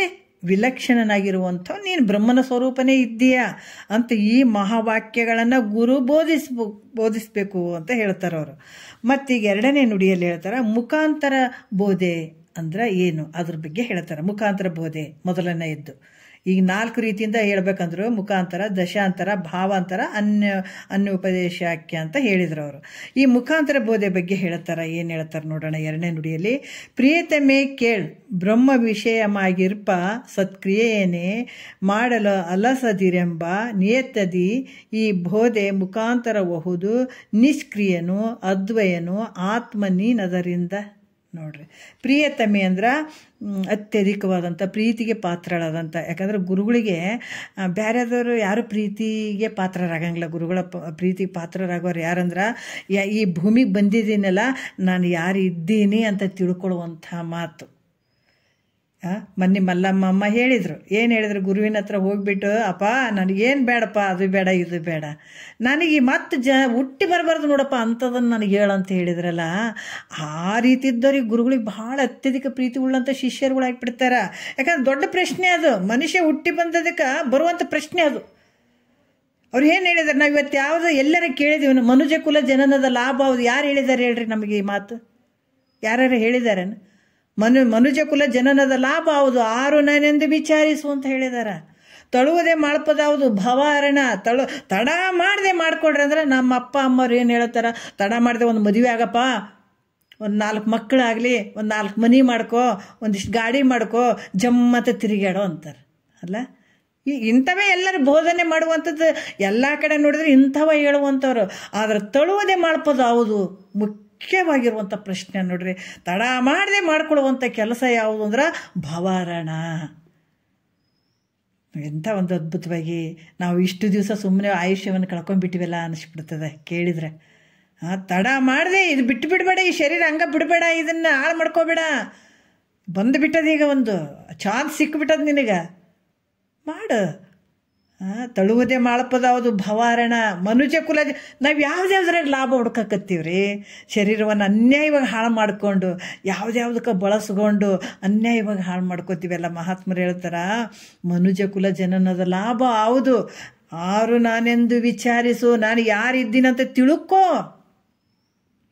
ಇದನ್ನ ಕೇಳಿದಾಗ ಮಹಾತ್ಮರು ಕುಣಿದಾಡ್ತಾರೆ ನೋಡ್ರಿ. ಅದಕ್ಕೆ ಮೈತ್ರಿದೇವಿ ಇಷ್ಟೇ ಕೇಳಿದ್ರೆ ಕುಣಿದಾಡ್ಬಿಟ್ರು ಯಾರು? ಯಾಜ್ಞವಲ್ಕರು. ಓಹೋ ಮೈತ್ರ, ಮತಿಯುಂಟೆ ಜಡರಿಗೆ ಅದ್ವೈತವನ್ನು ಅರಿಯಲಿಕ್ಕೆ ಸತಿ ನಿನ್ನೆ ಸುಕೃತಿ ಪೇಳುವನಿ ಕೇಳಿ ಏನು ಪುಣ್ಯ ಮಾಡಿದ ಮೈತ್ರ ನೀನು. ಸುಕೃತಿ ನೋಡಿ ಎಷ್ಟು ಪುಣ್ಯ ಮಾಡಿದಿ. ಜಗತ್ತಿನೊಳಗೆ ಎಲ್ಲ ಜಡರದಾರ ಅವ್ರು ಕೇಳಕ್ಕೆ ಸಾಧ್ಯ ಇದೇನು, ಅಷ್ಟರೊಳಗೆ ನೀ ಕೇಳಕತ್ತೀಯಲ್ಲಂದ್ರೆ ಏನು ಪುಣ್ಯ ಅದು ನಿಂದು ಅಂತ ಹೇಳಿದರು. ಅದಕ್ಕೆ ಗುರುಗಳಿಗೆ ಅತ್ಯಧಿಕವಾದಂಥ ಪ್ರೀತಿಗೆ ಪಾತ್ರರಾದಂಥವ್ರು ಯಾರು? ಮೈತ್ರಾದೇವಿ ಆ ಮುಮುಕ್ಷುಗಳು ಯಾರು ಇದನ್ನು ತಿಳ್ಕೊಳ್ಬೇಕಂತ ಕೂತ್ಕೊಳ್ತಾರಲ್ಲ, ಗುರುಗಳಿಗೆ ಭಾಳ ಅತ್ಯಧಿಕವಾದಂಥ ಪ್ರೀತಿ ಉಳ್ಳಂಥ ಶಿಷ್ಯರುಗಳು ಆಗ್ತಾರೆ. ಅದಕ್ಕೆ ಈ ರೀತಿ ಕೂಡ ಹೇಳ್ತಾರೆ, ಮೈತ್ರ ಕೇಳು. ಆತ ಕೂಡ ಒಂದು ಉತ್ತಮ ಅಧಿಕಾರಿಯಾದಂಥ ಶಿಷ್ಯನಂತಾಗಿ ಕಂಡ. ಸದ್ಗುರು ಶ್ರೋತ್ರಿ ಎಲ್ಲಕ್ಕಿಂತ ವರ ಮುನಿಪತಿ ಅಂತ ಹೇಳಿದಳಕಿ. ಅಂಥ ಒಂದು ಶ್ರೋತ್ರಿಯ ಬ್ರಹ್ಮನಿಷ್ಠ ಸದ್ಗುರು ಗುರುವಿನ ಒಂದು ಭಾವ ಗಂಡನಲ್ಲಿ ಕಂಡಂಥ ಮೈತ್ರಾದೇವಿಗೆ ಹೇಳ್ತಾರೆ, ಕೇಳು ನೀನು ಹೆಂಗಿದೆ? ನಿಷ್ಕ್ರಿಯ, ಯಾವ ಕ್ರಿಯೆಗೆ ಒಳಪಟ್ಟಂಥದ್ದಲ್ಲ ನಿನ್ನ ಸ್ವರೂಪ. ಆಮೇಲೆ ಅದ್ವಯ, ಆತ್ಮನಿರಿವಿ ನೀನು. ಅದ್ವಯ ಆತ್ಮನಿರಿವಿ. ಹೇಗಂತಂದ್ರೆ ಅಂತಃಕರಣ ವೃತ್ತಿಯಿಂದ ಒಡಗೂಡಿ, ಅಂತಃಕರಣದ ವೃತ್ತಿಯ ಜೊತೆ ಕೂಡ್ಕೊಂಡು ಭೇದವಾಗಿದ್ದಂಗೆ ದೇಹ ಇಂದ್ರಿಯಾದಿಗಳೊಡನೆ ಬೆರೆತು ಆತ್ಮನಲ್ಲಿ ಅನಾತ್ಮ ಭಾವ ಮಾಡಿ, ಆತ್ಮನಲ್ಲಿ ಅನಾತ್ಮನಲ್ಲಿ ಆತ್ಮಭಾವ ಮಾಡುವಂಥದ್ದು. ಈ ರೀತಿ ಬೆರೆತು ಕ್ರಿಯಾರೂಪ ನಿರಿವಿ ಅಂತ ಭಾವಿಸಿದ್ದೀನೇನು. ಇವು ಅಂತಃಕರಣದ ಜೊತೆ ಕೂಡ್ಕೊಂಡು ಇಂದ್ರಿಯಗಳು ದೇಹದ ಜೊತೆ ಅಂತಃಕರಣಗಳ ಜೊತೆ ಬೆರೆತು ಬಿಟ್ಟು ನಾನು ಮಾಡುವವನು, ನಾ ಉಣ್ಣುವವನು, ನಾ ತಿನ್ನುವವನು, ನಾ ಸಾಯ್ತೀನಿ, ನಾ ಹೋಗ್ತೀನಿ, ನಾ ಕ್ರಿಯಾರೂಪದಿಂದ ಕೂಡಿನಿ ಅನ್ನೋ ಒಂದು ರೀತಿಯಲ್ಲಿ ಭಾವಿಸ್ಕೊಂಡಿದ್ದೀನಿ ನೀನು. ಅದಕ್ಕೆ ಆ ರೀತಿ ಭಾವಿಸ್ಕೊಂಡದಕ್ಕಾಗಿ ನಾ ಪರಿಚ್ಛಿನ್ನತೆಯಿಂದ ಕೂಡಿದ್ದೀನಿ, ನಾ ಇಷ್ಟೇ ಅದೀನಿ ಅಂತ ತಿಳ್ಕೊಂಡಿದ್ದಿ. ಆದ್ರೆ ದೇಹ ಇಂದ್ರಿಯಾದಿ ಅಹಂಕಾರಗಳು ಎಲ್ಲ ಈ ವೃತ್ತಿಗಳೆಲ್ಲ ನೀನು ಇದರಿಟ್ಟು ಅರಿಯುವಂಥವನು, ಇದಕ್ಕೆ ಸಾಕ್ಷಿಯಾಗಿರುವಂಥವ್ನು ನೀನು ಬೇರೆನೇ ಇದಿ. ಇವೆಲ್ಲ ನಿನ್ನಿಂದ ತಿಳಿಸಿಕೊಡ್ತಾವೆ ಇವು. ಅದರಿಂದ ನೀನು ಹೆಂಗಿದೆ? ಯಾವ ಕ್ರಿಯೆಗಳು ನಿನಗಿಲ್ಲ. ನೀನು ಹುಟ್ಟುವವನಲ್ಲ, ಸಾಯುವವನಲ್ಲ, ಹೋಗುವವನಲ್ಲ, ಬರುವವನಲ್ಲ. ಇದಕ್ಕೆ ನೀನು ಸಾಕ್ಷಿ ರೂಪವಾಗಿರುವಂಥವ್ನು ನೀನಿದೆ, ನಿಷ್ಕ್ರಿಯವಾಗಿರುವಂಥವನು ಮತ್ತು ಅದ್ವಯದಿಂದ ಕೂಡಿದಂಥವನು. ಅದಕ್ಕೆ ಈ ರೀತಿಯಾಗಿ ನಿನ್ನ ಸ್ವರೂಪ ಹಂಗೈತೆ. ವಿಚಾರ ಮಾಡಿ ನೋಡಿದ್ರೆ ಆ ಬ್ರಹ್ಮವಾದರೂ ವಿಚಾರವನ್ನು ಮಾಡಿದ್ರು ಕೂಡ ಆ ಬ್ರಹ್ಮ ನಿನ್ನ ಲಕ್ಷಣ ಕೂಡ ಹಂಗಾದವ, ಬ್ರಹ್ಮನ ಲಕ್ಷಣ ಕೂಡ ಹಂಗಾದ. ವಿಚಾರ ಮಾಡಕ್ಕೆ ನೋಡಿದ್ರೆ ಇಲ್ಲಿ ಆ ಬ್ರಹ್ಮ ಕೂಡ ಹೆಂಗದಾನ? ನಿಷ್ಕ್ರಿಯದಿಂದ ಇದ್ದಾನ, ಯಾವ ಕ್ರಿಯೆಗಳು ಇಲ್ಲ ಅದಗ. ಮತ್ತು ಅದ್ವಯನಾಗಿರುವಂಥದ್ದು ನಿನ್ನ ಲಕ್ಷಣ ಬ್ರಹ್ಮ ಲಕ್ಷಣ ಒಂದೇ ಆಗಿರುವಂಥದ್ದು. ಅದಕ್ಕೆ ನೀನು ಬ್ರಹ್ಮನೇ ಇದೆ ಅಂದ್ರೆ ನಿನ್ನೆ ವಿಷಯಗಳು ಬಂದಾವ. ಆದರೂ ಸ್ವಲ್ಪ ನಾನು ಇದು ರಿವಿಷನ್ ಮಾಡಿದೆ. ಅದಕ್ಕೆ ಬ್ರಹ್ಮವನ್ನು ತಿಳ್ಕೊಳಕ್ಕೆ ಹೋದವು ಬ್ರಹ್ಮನೇ ಆಗಿಬಿಡ್ತಾನೆ ಅನ್ನುವಂಥ ವಿಚಾರದಲ್ಲಿ ಇಲ್ಲಿ ಹಲವಾರು ವಿಚಾರಗಳನ್ನು ಅವ್ರು ಹೇಳ್ತಾರೆ. ಮತ್ತೀಗ ಎರಡನೇ ನುಡಿಯಲ್ಲಿ ಕೂಡ ಹೇಳಿದ್ದಾರೆ. ಸ್ವಲ್ಪ ರಿವಿಷನ್ ಮಾಡ್ಕೊಂಡು ಹೋಗ್ಬಿಡೋಣ. ವಿರತಿಯನ್ನು ಅನಾತ್ಮ ಇಲ್ಲಿ ಹೇಳ್ತಾರೆ. ಯಾಕಂತಂದ್ರೆ ಆತ್ಮ ಅಭಿವೃದ್ಧಿಯ ನಂತರದಿಂದೆ ಅಂದರೆ ಇಲ್ಲಿ ಹೇಳ್ತಾರೆ ಅಂತರದಿಂದೆ. ವಿರತಿಯನ್ನು ಆತ್ಮ ಅಭಿರತಿಯ ಅಂತರದಿಂದೆ ಪರಮನು ಅದ್ವಯನೆಂದು ತಿಳುಪುವ ವರಬೋಧೆಯದು ದಶಾಂತರಬಹುದೆಂದು ನಿರ್ಧರಿಪುದು ಶ್ರುತಿ ಸಿದ್ಧಬಹುದಾಗಿ ಅಂತ ಹೇಳ್ತಾರೆ. ಇಲ್ಲಿ ದಶಾಂತರ ಬೋಧೆ ಅಂತ ತಿಳ್ಕೊಬೇಕಿದು. ಇಲ್ಲಿ ಕೂಡ ಬಾಲ್ಯ ಅವಸ್ಥೆಯನ್ನು ಬಿಟ್ಟು ಯೌವನದ ಅವಸ್ಥೆಗೆ ಬಂದಾಗ ಅಂತಲ್ಲಿ ಏನಾಗ್ತದೆ? ಅವಿಚಾರ ಕಾಲದಲ್ಲಿ ಅನಾತ್ಮಗಳಾದಂಥ ಯಾವ ರೀತಿ ಬಾಲ್ಯ ಇದನ್ನು ಬಿಟ್ಟು ಯೌವನ ಒಂದು ಸ್ಥಿತಿಗೆ ಬಂದಂತೆ ಅವಿಚಾರ ಕಾಲದಲ್ಲಿ ಏನಾದವು? ಅನಾತ್ಮಗಳಾದಂಥ ಅನ್ನಮಯ, ಪ್ರಾಣಮಯ, ಮನೋಮಯ ಮತ್ತು ವಿಜ್ಞಾನಮಯ, ಆನಂದಮಯ, ಇವು 5 ಕೋಶಗಳಲ್ಲಿ ನಾನಂತ ವ್ಯವಹಾರ ಮಾಡುವಂಥದ್ದು ಇರ್ತದೆ. ಯಾಕಂತಂದ್ರೆ ಅಲ್ಲಿ ಇವೆಲ್ಲ ಅನಾತ್ಮದಿಂದ ಕೂಡಿದಂಥವು. ಯಾವುದು? ಅನ್ನಮಯ ಕೋಶ ಮತ್ತು ಪ್ರಾಣಮಯ ಕೋಶ, ಮನೋಮಯ ಕೋಶ, ವಿಜ್ಞಾನಮಯ ಕೋಶ, ಆನಂದಮಯ ಕೋಶ. ಇವೆಲ್ಲ ವಿಚಾರ ಯಾವುದು ನಮ್ಗೆ ಅಜ್ಞಾನದಲ್ಲಿ ಇದ್ದಾಗ ನಮಗೇನು ಗೊತ್ತಿರಲಿಲ್ಲ ಬಿಡ್ರಿ. ಯಾಕಂದರೆ ಇವು ಶರೀರನ ನಾನು ಅಂದ್ಕೊಂಡಿರ್ತೀವಿ, ಪ್ರಾಣವಾಯು ಯಾವುದಂತ ಗೊತ್ತೇ ಇಲ್ಲ. ಇವೆಲ್ಲ ಹೆಂಗದಾವ, ಇವು ನಾನೇ ಅಂತ ತಿಳ್ಕೊಂಡು ಇದ್ರ ಮೇಲೆ ಆತ್ಮನ ಭಾವ ಮಾಡಿದ್ವಿ. ಇವಾಗ ಏನಾಗ್ಯದ? ಗುರು ಮುಖಾಂತರ ತಿಳ್ಕೊಂಡಾಗ ನಮಗೆ ಗೊತ್ತಾಯಿತು ಪಂಚಕೋಶಗಳ ಬಗ್ಗೆ ವಿಚಾರ ಮಾಡ್ತಾ ಹೋದಾಗ ಇವು ನಾನಲ್ಲ ಅಂತಾಯಿತು.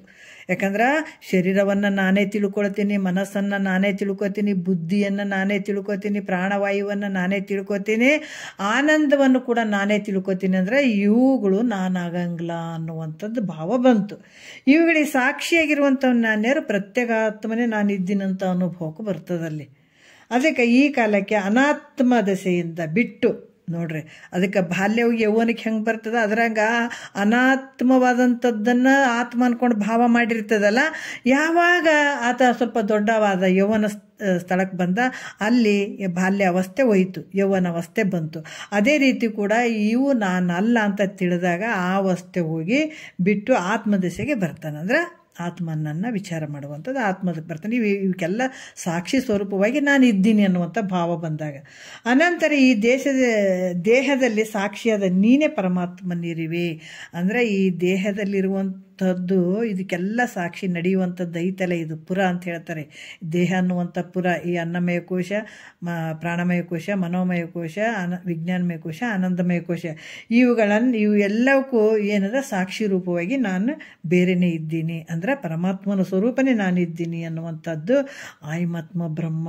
ಈ ಬ್ರಹ್ಮ ಅನ್ನುವಂಥ ಮಹಾವಾಕ್ಯಾರ್ಥವನ್ನು ಬೋಧಿಸುವಂಥದ್ದೇ ದಶಾಂತರ ಬೋಧೆ ಅಂತ ಹೇಳ್ತಾರೆ ಇದನ್ನು. ಮತ್ತು ಈಗ ಮುಂದಿನ ವಿಚಾರ ಹೇಳ್ತಾರೆ ಅವರು 4ನೇ ನುಡಿಯಿಂದ ಹೇಳ್ತಾರೆ. ಪರಮನ್ನೇ ನೀನೆಂಬುವುದೇ ಪರೀಕ್ಷಿಸೆ ಭಾವಾಂತರ ಬೋಧೆ ಎನಿಪುದು ನಿಜದೋಳು ಪರಮಾತ್ಮನೆಂದೆಂಬ ತಾನು ಅನ್ಯನೆಂದೆಂಬ 2 ಭಾವನೆಗಳು ಪುಸಿಯಕ್ಕು ಅಂತ ಹೇಳ್ತಾರೆ. ಈಗ ಏನು ಹೇಳ್ತಾರೆ ನೋಡ್ರಿ, ನಾವೆಲ್ಲ ಜೀವ ಭಾವ ಮಾಡ್ಕೊಂಡು ಏನು ಕೂತ್ಕೊಂಡಿದ್ದೀವಿ, ಇದು ಜೀವಾತ್ಮ ನೀನಲ್ಲ ಅಂತಂದು ಜೀವ ಭಾವವನ್ನು ಬಿಡಿಸುವಂಥದ್ದು. ಇದು ಭ್ರಾಂತಿಯಿಂದ ಆಗಿರುವಂಥದ್ದು. ದೆವ್ವ ಹಿಡ್ಕೊಂಡಿರ್ತದಲ್ಲ, ಹಂಗೆ ಈಗ ನಮಗೆ ಇಟ್ಕೊಂಡದ್ದು ದೊಡ್ಡ ದೆವ್ವ ಇದು.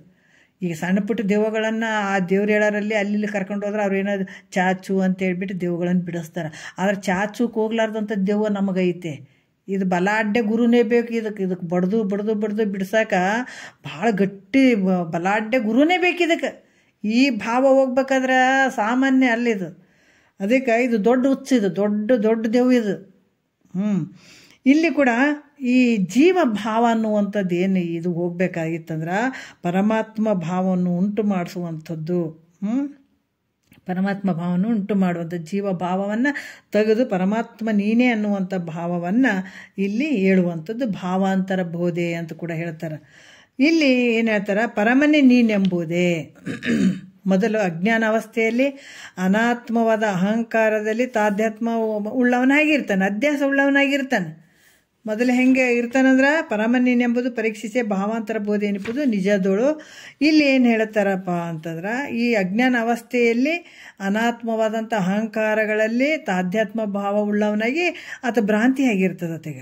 ಯಾರಿಗೆ? ಈ ಜೀವನಿಗೆ. ನಾನು ಜೀವ, ಕರ್ತ, ಭೋಕ್ತ, ಸಂಸಾರಿ ಅನ್ನುವಂಥ ಭಾವ ಬಂದಿರ್ತದೆ. ಮತ್ತು ನಾನು ಹಂಗದೀನಿ ಹಿಂಗದೀನಿ, ನಾ ದೊಡ್ಡ ಶಾಣೆ ಇದ್ದೀನಿ, ನಾ ಪಂಡಿತ ಇದ್ದೀನಿ, ಇವೆಲ್ಲ ಎದ್ರಾಗ ಬರ್ತಾವ? ಜೀವತ್ವ ಭಾವದಾಗ ಬರ್ತಾವ. ಹಂಗದೀನಿ ಹಿಂಗದೀನಿ, ಭಾಳಷ್ಟು ವಿಚಾರಗಳು ಇವೆಲ್ಲ ವ್ಯವಹಾರ ಎಲ್ಲಿ ನಡೀತಾವಂದ್ರೆ ಜೀವತ್ವ ಭಾವದಲ್ಲಿ. ಇದು ಭ್ರಾಂತಿಯಿಂದ ಬಂದಿರುವಂಥದ್ದು. ಯಾವಾಗ ಗುರುಶಾಸ್ತ್ರಗಳಿಂದ ಇದಕ್ಕೆ ಏನಂದರೆ ಇಲ್ಲೇ ಹೊಡ್ತಾ ಬೀಳ್ತದೆ ನೋಡ್ರಿ. ಯಾವಾಗ ಗುರು ಅಂಥ ಸದ್ಗುರುಗಳು, ಶ್ರೋತ್ರಿಯ ಬ್ರಹ್ಮನಿಷ್ಠ ಸದ್ಗುರುಗಳು, ಅದು ಹಿಂಗೆ ಸಿಗಬೇಕಂತಂದಾಗ ಭಾಳಷ್ಟು ಪುಣ್ಯದ ಫಲ ಇದು. ಅಲ್ಲಿ ಬಂದಾಗ ಕೂಡ ಭಾಳಷ್ಟು ವಿಘ್ನಗಳು ಬಂದಂಗೆ ಆಗ್ತಾವೆ ನಮ್ಗೆ ಕೇಳಕ್ಕೆ ಬಂದಾಗ ಕೆಲವೊಂದು. ಯಾಕಂದರೆ ಈ ಮಾಯೆ ಅನ್ನುವಂಥದ್ದು ಅಷ್ಟು ಬೇಗ ಬಿಡಂಗಿಲ್ಲ ಇಲ್ಲಿ. ಯಾಕಂದರೆ ಯಪ್ಪ ನನ್ನ ಮಾಯೆಯಿಂದ ಇವರು ಬಿಡುಗಡೆ ಆಗ್ತಾ ಇದ್ದಾರಲ್ಲ, ಇಷ್ಟು ದಿವಸ ನನ್ನ ಗುಡೆಯಲ್ಲೇ ಹಾಕೊಂಡ್ಬಿಟ್ಟಿದ್ದೆ, ಇನ್ನು ಮುಂದಕ್ಕೆ ಹೋಗ್ತಾ ಇದ್ದಾರಲ್ಲ ಅನ್ನುವಂಥದ್ದು ಇರ್ತದೆ. ಕೆಲವೊಂದು ವಿಘ್ನಗಳು ಬರ್ತಾವೆ. ಇದರಲ್ಲಿ ಜ್ಞಾನವನ್ನು ಮಾಡ್ಕೋಬೇಕಾದ್ರೆ ಎಲ್ಲದ್ರಾಗ ಇರ್ತಾವೆ, ಇಲ್ಲ ಅಂತಿಲ್ಲ, ಆದರೆ ಜ್ಞಾನಕ್ಕಿನ್ನೂ ಜಾಸ್ತಿ ಇರ್ತಾವೆ. ಯಾಕಂದರೆ ಇದು ಜನ್ಮನೇ ಸಾರ್ಥಕ ಮಾಡ್ಕೊಳ್ಳುವಂಥದ್ದಲ್ಲ ಈ ವಿಚಾರಗಳು. ಅದಕ್ಕೆ ಇಲ್ಲಿ ಕೂಡ ಏನು ಹೇಳ್ತಾರೆ, ಈ ಜೀವ ಭಾವ ಇದ್ದಾಗ ನಾ ಭೋಕ್ತ, ಯಾಕಂತಾರೆ ಜೀವಕರ್ತ, ಭೋಕ್ತ, ನಾ ಸಂಸಾರಿ ಅದೀನಿ ಅನ್ನುವಂಥ ಭಾವ ಬಂದಿರ್ತದೆ. ಯಾವಾಗ ಗುರುಶಾಸ್ತ್ರಗಳಿಂದ ಉತ್ಪನ್ನ ಆದಂಥ ಈ ಜ್ಞಾನ ಅವಸ್ಥೆಯಲ್ಲಿ ಕರ್ತ, ಭೋಕ್ತ, ಈ ರೂಪ ಜೀವನ ಅಲ್ಲ ಅನ್ನುವಂಥ ಭಾವ ಬರ್ತದೆ. ನಾ ಯಾವುದಕ್ಕೆ ಒಳಗಾದಂಥವನಲ್ಲ. ಅಕರ್ತ ಅಭೋಕ್ತ. ನಾ ಇಷ್ಟು ದಿವಸ ಏನು ತಿಳ್ಕೊಂಡಿದ್ದೆ, ನಾನೇ ಮಾಡುವವ, ನಾನೇ ಭೋಗಿಸುವವ, ನಾನೇ ಎಲ್ಲಕ್ಕೂ ಕಾರಣ ಆಗಿರುವಂಥವು ನಾನು ಅಂತ ಏನು ಅಂದ್ಕೊಂಡು ಬಂದಿದ್ದ. ಯಾವಾಗ ಗುರು ಮುಖಾಂತರ ನಾವು ಕೇಳಿದಾಗ ಇವಾಗ ಏನು ಅನ್ನಿಸ್ತದ, ನಾ ಮಾಡುವವನಲ್ಲ, ಅಕರ್ತ ಅಭೋಕ್ತ, ನಾನು ಹೆಂಗಿದ್ದೀನಿ, ಯಾವ ಸಂಘಕ್ಕೆ ಒಳಗಾಗದೇ ಇರುವಂಥವನು, ಅಸಂಗ ರೂಪದಿಂದ ಕೂಡಿದಂಥವನು, ಮತ್ತು ಹೆಂಗದೀನಿ ಅದ್ವಯವಾಗಿರುವಂಥವನು, ಏಕವಾಗಿರುವಂಥವನು. ನಿನ್ನನ್ನು ತಿಳಿಯುವಂಥದ್ದು ಜಗತ್ತಿನಲ್ಲಿ ಯಾವ ವಸ್ತುವಿಗಿಲ್ಲ, ಯಾರಿಗೂ ಇಲ್ಲ. ನೀನೇ ಎಲ್ಲವನ್ನ ತಿಳಿತಿದ್ದಿ, ಎಲ್ಲ ನಿನ್ನೊಳಗಡಿಗೆ ಅದ. ಈ ಜಗತ್ತು ಕೂಡ ನಿನ್ನ ಕಲ್ಪನೆಯಲ್ಲೇ ಅದ. ವಿಚಾರ ಮಾಡ್ಬೇಕು, ಭಾಳ ಸೂಕ್ಷ್ಮತೆಗೆ ಹೋದಾಗ ಇವೆಲ್ಲ ಅರ್ಥ ಆಗ್ತಾವೆ. ಅದಕ್ಕೆ ಮೊದಲ ಯಾಕೆ ಹೇಳ್ತಾರ, ಪರಮ ವಿರಹಿತ ವೈರಾಗ್ಯ ಭಾವದಿಂದ ಕೂಡಿರ್ಬೇಕು ಶಿಷ್ಯ ಅಂತ ಯಾಕೆ ಹೇಳಿದಾರೆ ಅಂದ್ರೆ, ಭಾಳ ಸೂಕ್ಷ್ಮದಲ್ಲಿ ಅತಿ ಸೂಕ್ಷ್ಮ ಐತಿದು, ಭಾಳ ಸೂಕ್ಷ್ಮ ಐತೆ. ಯಾವಾಗ ನಿನ್ನನ್ನು ನೀನು ವಿಚಾರ ಮಾಡ್ತಾ ಹೋದಾಗ ಎಲ್ಲ ನಿನ್ನ ಕಲ್ಪನೆಯಲ್ಲಿ ಜಗತ್ತು ತೋರ್ತದೆ, ಸಂಸಾರ ಎಲ್ಲನೂ ನಿನ್ನಲ್ಲೇ ತೋರ್ದಂಗೆ ಆಗ್ತದ. ಇದಕ್ಕೆ ಪೆಟ್ಟು ಬಿಡೋದಂತಂದ್ರೆ ಸದ್ಗುರು ಮುಖಾಂತರನೇ. ಗಡಿಗೆ ತೋರ್ದಂಗೆ ಆಕತ್ತದ, ಪಟ್ ಅಂತ ಹೊಡಿಬೇಕು ನೋಡ್ರಿ, ಹೊಡೆದಾಗ ಅದು ಹೋಗ್ಬಿಡ್ತದೆ ನೋಡು. ಆ ಥರ ಇವೆಲ್ಲ ತೋರ್ದಂಗೆ ಆಕತ್ತವೆ. ಎಲ್ಲ ವಸ್ತುಗಳು, ದೃಶ್ಯಗಳು, ಪ್ರಪಂಚ, ಜಗತ್ತು ಎಲ್ಲ ತೋರ್ದಂಗೆ ಆಕತ್ತದ. ಅದ್ರ ವಿಚಾರಕ್ಕೆ ಹೋದಾಗ ಅವೆಲ್ಲ ನಿನ್ನಲ್ಲೇ ಕಲ್ಪಿತ ಆಗಿದಾವೆ ಅಷ್ಟೇ ಇವೆಲ್ಲ. ಅದಕ್ಕೆ ಇಲ್ಲಿ ನೀನು ವಿಚಾರ ಮಾಡಿದಾಗ ಗುರುಶಾಸ್ತ್ರದ ಮೂಲಕ, ಗುರುಗಳ ಮುಖಾಂತರ ನೀ ತಿಳ್ಕೊಂಡಾಗ ನೀ ಹೆಂಗಿದೆ, ಯಾವ ಈ ಭೋಕ್ತ ಕರ್ತೃತ್ವ ಭೋಕ್ತೃತ್ವ ಯಾವುದು ನನಗಿಲ್ಲ, ನಾ ಹೆಂಗದೀನಿ, ಅಕರ್ತ ಇದೀನಿ, ಅಭೋಕ್ತ ಇದೀನಿ, ಅಸಂಗ ರೂಪದಿಂದ ಕೂಡಿದಂಥವನ್ನದೀನಿ, ಈ ರೀತಿ ಕೂಡಿದಂಥ ಪರಮಾತ್ಮ ಸ್ವರೂಪನೇ ನಾನು ಇದ್ದೀನಿ ಅನ್ನುವಂಥ ಭಾವ ಬರ್ತದ. ಅದರಿಂದ ಈ ಬೋಧಕ್ಕೆ ಏನು ಹೇಳ್ತಾರೆ, ಭಾವಾಂತರ ಬೋಧೆ ಅಂತ ಹೇಳ್ತಾರೆ. ಸಂಪೂರ್ಣವಾಗಿ ಏನು ಈ ಭಾವದಲ್ಲಿ ಇಟ್ಕೊಂಡಿದ್ದಾನ ಎಲ್ಲನೂ ನಂದೇ, ನಾ ಮಾಡಿದೆ ಅನ್ನುವಂಥದ್ದು. ಬಟ್ ಇವ್ಯಾವುದು ನಿನಗೆ ಸಂಬಂಧ ಇಲ್ಲ, ನೀ ಯಾವ ಸಂಗತ್ವದಿಂದ ಕೂಡಿಲ್ಲ, ಅಸಂಗ ರೂಪದಿಂದ ಇರುವಂಥವನು. ಅದಕ್ಕೆ ಈ ರೀತಿ ನಾನು ಪರಮಾತ್ಮ ಸ್ವರೂಪ ಇದ್ದೀನಿ ಅಂತ ಭಾವ ಯಾವಾಗ ನಿನಗೆ ಗೊತ್ತಾಯಿತು, ಅದು ಯಾವಾಗ ಬೋಧನೆ ಮಾಡ್ತಾನೆ ಸದ್ಗುರುನಾಥ, ಅದು ಭಾವಾಂತರ ಅಂತ ಹೆಸರು ಬರ್ತದೆ. ಇಲ್ಲಿ ಕೂಡ ಒಂದು ಉದಾಹರಣೆ ಹೇಳ್ತಾರೆ ಅವರು, ಕರ್ಣನಲ್ಲಿ ರಾಧಾಪುತ್ರ ಭಾವನೆ ಅನ್ನುವಂಥ. ಯಾಕಂದ್ರೆ ಕರ್ಣ ರಾಧಾಪುತ್ರ ಅಂದ್ರೆ ಆ ರಾಧೆ ಸಾಕಿರ್ತಾಳೆ ನೋಡ್ರಿ, ಅದು ಕರ್ಣಾಗ ಆಕೆನೇ ನನ್ನ ತಾಯಿ ಅಂತ ಹೆಂಗೆ ತಿಳ್ಕೊಂಡಿರ್ತಾನೆ. ಅದರಂಗೆ ಜೀವನವೆಂಬ ಭಾವ ಬಂದಿರುವುದೇ ಹೊರತು ಜೀವವೆಂಬುದು ಇಲ್ಲ. ಅದು ಭಾವ ಬಂದದಷ್ಟೇ ಹೊರತಾಗಿ ಅದು ನಿಜವಾಗಿ ವಿಚಾರ ಮಾಡಿದರೆ ಇಲ್ಲ. ಕಿಂತು ಆತ ಹೆಂಗದನ, ಬ್ರಹ್ಮಸ್ವರೂಪನೇ ಇದ್ದಾನ. ಅಜ್ಞಾನದಿಂದ ಅಲ್ಲಿನದ ಅಜ್ಞಾನ ಕಲ್ಪಿತ ಜೀವಭಾವಕ್ಕೆ ಬೇರಾಗಿ, ಅಜ್ಞಾನದಿಂದ ಈ ಜೀವ ಭಾವಕ್ಕೆ ಬೇರಾಗಿ ನೀ ಪರಮಾತ್ಮನೇ ಇದ್ದೀಯಾ ಅಂತ ಹೇಳುವಂಥದ್ದು ಏನಂದ್ರೆ ತತ್ವಮಸಿ ವಾಕ್ಯ ಅಂತ ಕೂಡ ಹೇಳ್ತಾರೆ. ಈ ರೀತಿಯಾಗಿ ಮಹಾವಾಕ್ಯದ ಅರ್ಥವನ್ನು ಗುರು ಹೇಳುವಂಥದ್ದು. ಆದರೂ ನಾನು ಪರಮಾತ್ಮನನ್ನುವಂಥ ಪರಮಾತ್ಮನೆಂಬ ಜೀವನೆಂಬ ಎರಡು ಭಾವನೆಗಳು ತನ್ನಲ್ಲಿಲ್ಲ. ಮತ್ತು ಆದರೂ ಕೂಡ ಹೇಳ್ತಾರೆ, ನಾನು ಪರಮಾತ್ಮ ಇದ್ದೀನಿ, ನಾ ಜೀವಾತ್ಮ ಇದ್ದೀನಿ ಅಂತ ಅನ್ನುವಂಥ ಎರಡೂ ಭಾವನೆಗಳು ತನ್ನಲ್ಲಿಲ್ಲ. ಯಾಕಂದರೆ ಎರಡೂ ಭಾವನೆಗಳು ಜ್ಞಾನ ಮತ್ತು ಅಜ್ಞಾನ ಇವೆರಡೂ ಉಪಾಧಿಗಳ ಮೂಲಕ ತೋರ್ತಾವೆ. ಇದು ಹೋಗ್ಬೇಕು, ಇದು ಕೂಡ ಹೋಗ್ಬೇಕು. ನಾ ಪರಮಾತ್ಮ ಅನ್ನುವಂಥ ಭಾವನೂ ಹೋಗಬೇಕು, ನಾನು ಜೀವಾತ್ಮ ಇದೀನಿ ಅನ್ನುವಂಥ ಭಾವನೂ ಹೋಗ್ಬೇಕು. ಇವೆಲ್ಲ ಎದರಿಂದ ತೋರ್ತಾವ ಅಂದರೆ ಉಪಾಧಿಗಳ ಮೂಲಕ ತೋರ್ತಾವ. ಇವು ಮತ್ತೆ ನಿನ್ನ ನಿಜ ಸ್ವರೂಪದಲ್ಲಿ ಇವೆರಡೂ ಸುಳ್ಳಾಗ್ತಾವೆ. ಮತ್ತೆ ಎಷ್ಟು ಒಂದು ಅದ್ಭುತ ಹೇಳ್ತಾರೆ ನೋಡ್ರಿ. ನಿನ್ನ ಸ್ವರೂಪವು ಸಕಲ ಭಾವನೆಗಳಿಗೆ ಅತೀತವಾಗಿರುವ, ಯಾವ ಭಾವನೆಗಳಿಗೆ ಅವಕಾಶನೇ ಇಲ್ಲ ಅಲ್ಲಿ ನಿನ್ನ ಸ್ವರೂಪದಲ್ಲಿ. ಸಕಲ ಭಾವನೆಗಳಿಗೆ ಅತೀತವಾಗಿರ್ತದೆ ಅನ್ನುವಂಥ ವಿಚಾರವನ್ನು ಇದು ಸತ್ವಗುಣದ ಜ್ಞಾನಕಾಂಡದಲ್ಲಿ ಇದೆಲ್ಲ ಸೇರಿರುವಂಥದ್ದು. ಅಂತಪಾತಿಯಾದ ಈ ಬೋಧ ಅನ್ನುವಂಥದ್ದು ತಿಳಿಬೇಕು ಅಂತ ಕೂಡ ಹೇಳ್ತಾರೆ ಅವರು. ಮತ್ತು ಇವಾಗ ಇದು ಒಂದು ನೋಡ್ಬಿಡೋಣ, 5ನೇ ನುಡಿ ನೋಡ್ಬಿಡೋಣ. ಇಲ್ಲಿ ಹೇಳ್ತಾರ, ಅನ್ಯವ ನೊರೆಯುತ್ತಾ ಅನ್ಯವನ್ನು ಅರೂಪಲು ಅದು ಅನ್ಯ ಉಪದೇಶ ಬೋಧೆಯ ನಿಕ್ಕು ಧನ್ಯ ನೀ ನರಿಯದ ಅನ್ಯವದು ಪುಸಿತಾನೇ ಅನನ್ಯ ಬೋಧ್ಯನು ದೃಶಿ ಮಾತ್ರನು ಅಂತ ಹೇಳ್ತಾರೆ ಅವರು. ಈಗ ಏನು ಹೇಳ್ತಾರ, ಅನ್ಯೋಪದೇಶ ಬಗ್ಗೆ ಹೇಳ್ತಾರೆ ಅವರು. ಏನು ಹೇಳ್ತಾರ ಈಗ, ಇದು ಯಾವುದ್ರದ್ದು ಹೇಳ್ತಾರೆ ಅಂದ್ರೆ ಪ್ರಜ್ಞಾನ ಬ್ರಹ್ಮದ ಬಗ್ಗೆ ಹೇಳ್ತಾರೆ ಅವರು. 4ನೇದ್ದು ಹೇಳ್ತಾರೆ, ಈ ಆತ್ಮನಿಗೆ ಅನ್ಯವಾದಂಥವು ಎಲ್ಲವನ್ನ ನಿಷೇಧ ಮಾಡುವಂಥದ್ದು, ಇಲ್ಲ ಅನ್ನುವಂಥದ್ದು. ತ್ವಂಪದ ಮತ್ತು ತತ್ಪದದ ವಾಚ್ಯಾರ್ಥಗಳು ಇರುವಂಥದ್ದು, ಚೈತನ್ಯ ಸ್ವರೂಪ ತನಗೆ ಇವೆಲ್ಲ ಬೇರಾಗಿರುವಂಥದ್ದು, ವಾಚ್ಯಾರ್ಥದಲ್ಲಿ ಬೇರೆವಾಗಿರುವಂಥದ್ದು. ಈ ತತ್ ಮತ್ತು ತ್ವಂ ಈ ವಾಚ್ಯಾರ್ಥ ಲೆಕ್ಕ ನೋಡಿದಾಗ ಬೇರೆ ಬೇರೆ ಆಗ್ತಾವೆ. ಅದರಿಂದ ಈ ಕಲ್ಪಿತ ಆಗಿರುವಂಥವು ಮತ್ತು ಇವು ಸತ್ಯ ಅದಾವೇನಂದ್ರೆ ಕಲ್ಪಿತ ಆಗಿರುವಂಥದ್ದು. ಈತ ಏನು 3 ಶರೀರಗಳದಾವ, 3 ಅವಸ್ಥೆಗಳದಾವ, ಹಿಂಗದಾವ ಅಂತ ಈತೇನು ಕೂತ್ಕೊಂಡಾನ ಈ ಜೀವಾತ್ಮ ಈತ ಸರ್ವಜ್ಞತ್ವದಿಂದ ಕೂಡಿದಾನ, ಸರ್ವಶಕ್ತಿತ್ವ ಅಂತ ಇವೆಲ್ಲ ಈ ಉಪಾಧಿಗಳಿಂದ ತೋರ್ದಂಗೆ ಆಗ್ತಾವೆ.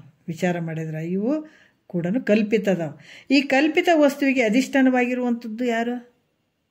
ಈ ಶಿವ ಜೀವ ಅಂತ ನಾವು ಹೇಳ್ತೀವಲ್ಲ, ಶಿವನೂ ಅದನ್ನ, ಜೀವನ ಈಶ್ವರ ಪ್ರಪಂಚ ಮತ್ತು ಜೀವ ಪ್ರಪಂಚ ಅಂತ ಹೇಳ್ತಾರೆ. ಈಶ್ವರಂತ ಇದೆಲ್ಲ ಸೃಷ್ಟಿ ಮಾಡಿದಾನೆ, ಇದೆಲ್ಲ ತೋರ್ದಂಗೆ ಆಗ್ತದೆ, ಅಡಗ್ತದೆ. ಜೀವಾತ್ಮನ ಕೂಡ ಈತ ದುಃಖದ ಒಳಗಾಗಿ ಅಂದರೆ ಎಲ್ಲ ತೋರ್ತದೆ. ಆದರೆ ಇವೆರಡಕ್ಕೆ ಅಧಿಷ್ಠಾನವಾಗಿತ್ತು. ಇವೆರಡು ವಿಚಾರ ಮಾಡಿದರೆ ಇವೆರಡು ಕಲ್ಪಿತದ. ಆದರೆ ಈ ಕಲ್ಪಿತ ವಸ್ತುವಿಗೆ ಆಧಾರವಾಗಿರುವಂಥದ್ದು, ಅಧಿಷ್ಠಾನವಾಗಿರುವಂಥದ್ದು ನಿನ್ನ ಸ್ವರೂಪನೇ.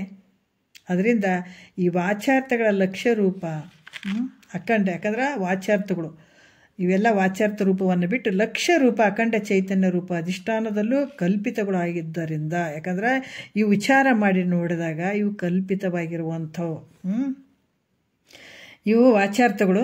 ಮತ್ತು ಲಕ್ಷ್ಯ ರೂಪ ಅಖಂಡ ಚೈತನ್ಯ ರೂಪ ಅಧಿಷ್ಠಾನದಲ್ಲೂ ಕೂಡ ಇವು ಕಲ್ಪಿತವಾಗಿ ತೋರ್ತವ. ಅವು ಅಧಿಷ್ಠಾನ ಸ್ವರೂಪಗಳಾಗಿರುವಂಥದ್ದು. ಈ ಕಾರಣದಿಂದ ಕಲ್ಪಿತ ವಸ್ತು ಮಿಥ್ಯ ಅನನ್ಯ ರೂಪವಾದಂತಂದರೆ ಕಲ್ಪಿತ ವಸ್ತುಗಳು ಎಲ್ಲವೂ ಇವೇನದಾವ ಇವು ಮಿಥ್ಯಾಗಿ ತೋರುವಂಥವು. ಅವೆಲ್ಲವುಗಳ ಸಾಕ್ಷಿಯಾಗಿ ನೋಡುವಂಥದ್ದು ನಿನ್ನ ಸ್ವರೂಪ. ಅಂದ್ರೆ ನೀನೇ ಸತ್ಯವಾಗಿರುವಂಥವನು. ಅಂದ್ರೆ ಅರುರೂಪನಾಗಿ ತನಗಿಂತಲೂ ಅರಿಸಿಕೊಳ್ಳುವಂಥದ್ದೆಲ್ಲ ಸ್ವಪ್ನದಂತೆ ತಿಳಿ ನೋಡ್ರಿ. ಯಾಕಂದ್ರೆ ಅರುರೂಪನಾದ ತನಗಿಂತಲೂ ಅರಿಸಿಕೊಳ್ಳುವಂಥದ್ದು ಸ್ವಪ್ನದಂತೆ, ಬೇರೆ ಇಲ್ಲ. ಅದು ಸ್ವಪ್ನದಂಗೆ ತೋರ್ತದ, ಅದು ನಿನ್ನೊಳಗೆ ತೋರ್ತದ. ಹೀಗೆ ಹೇಳೋದ್ರಿಂದ ಈ ಬೋಧವು ಹೆಂಗೆ ಅನ್ನಿಸ್ತದ, ಅರಿವಿನ ಸ್ವರೂಪನೇ ಇದೆ ಅಂತ ಅರು ಸ್ವರೂಪನೇ ಇರೋದಕ್ಕಾಗಿ ಇಲ್ಲಿ ಕೂಡ ಪ್ರಜ್ಞಾನಂ ಬ್ರಹ್ಮ ಅಂತ ಇನ್ನು ಈ ವಾಕ್ಯ ಕೂಡ ಬೋಧಿಸ್ಬೇಕಾಗ್ತದೆ, ಹೇಳಬೇಕಾಗ್ತದೆ. ಅದಕ್ಕೆ ನಿನಗಿಂತ ಅನ್ಯವಾದಂಥದ್ದು ಏನು ಇಲ್ಲವೇ ಇಲ್ಲ ಜಗತ್ತಿನೊಳಗೆ.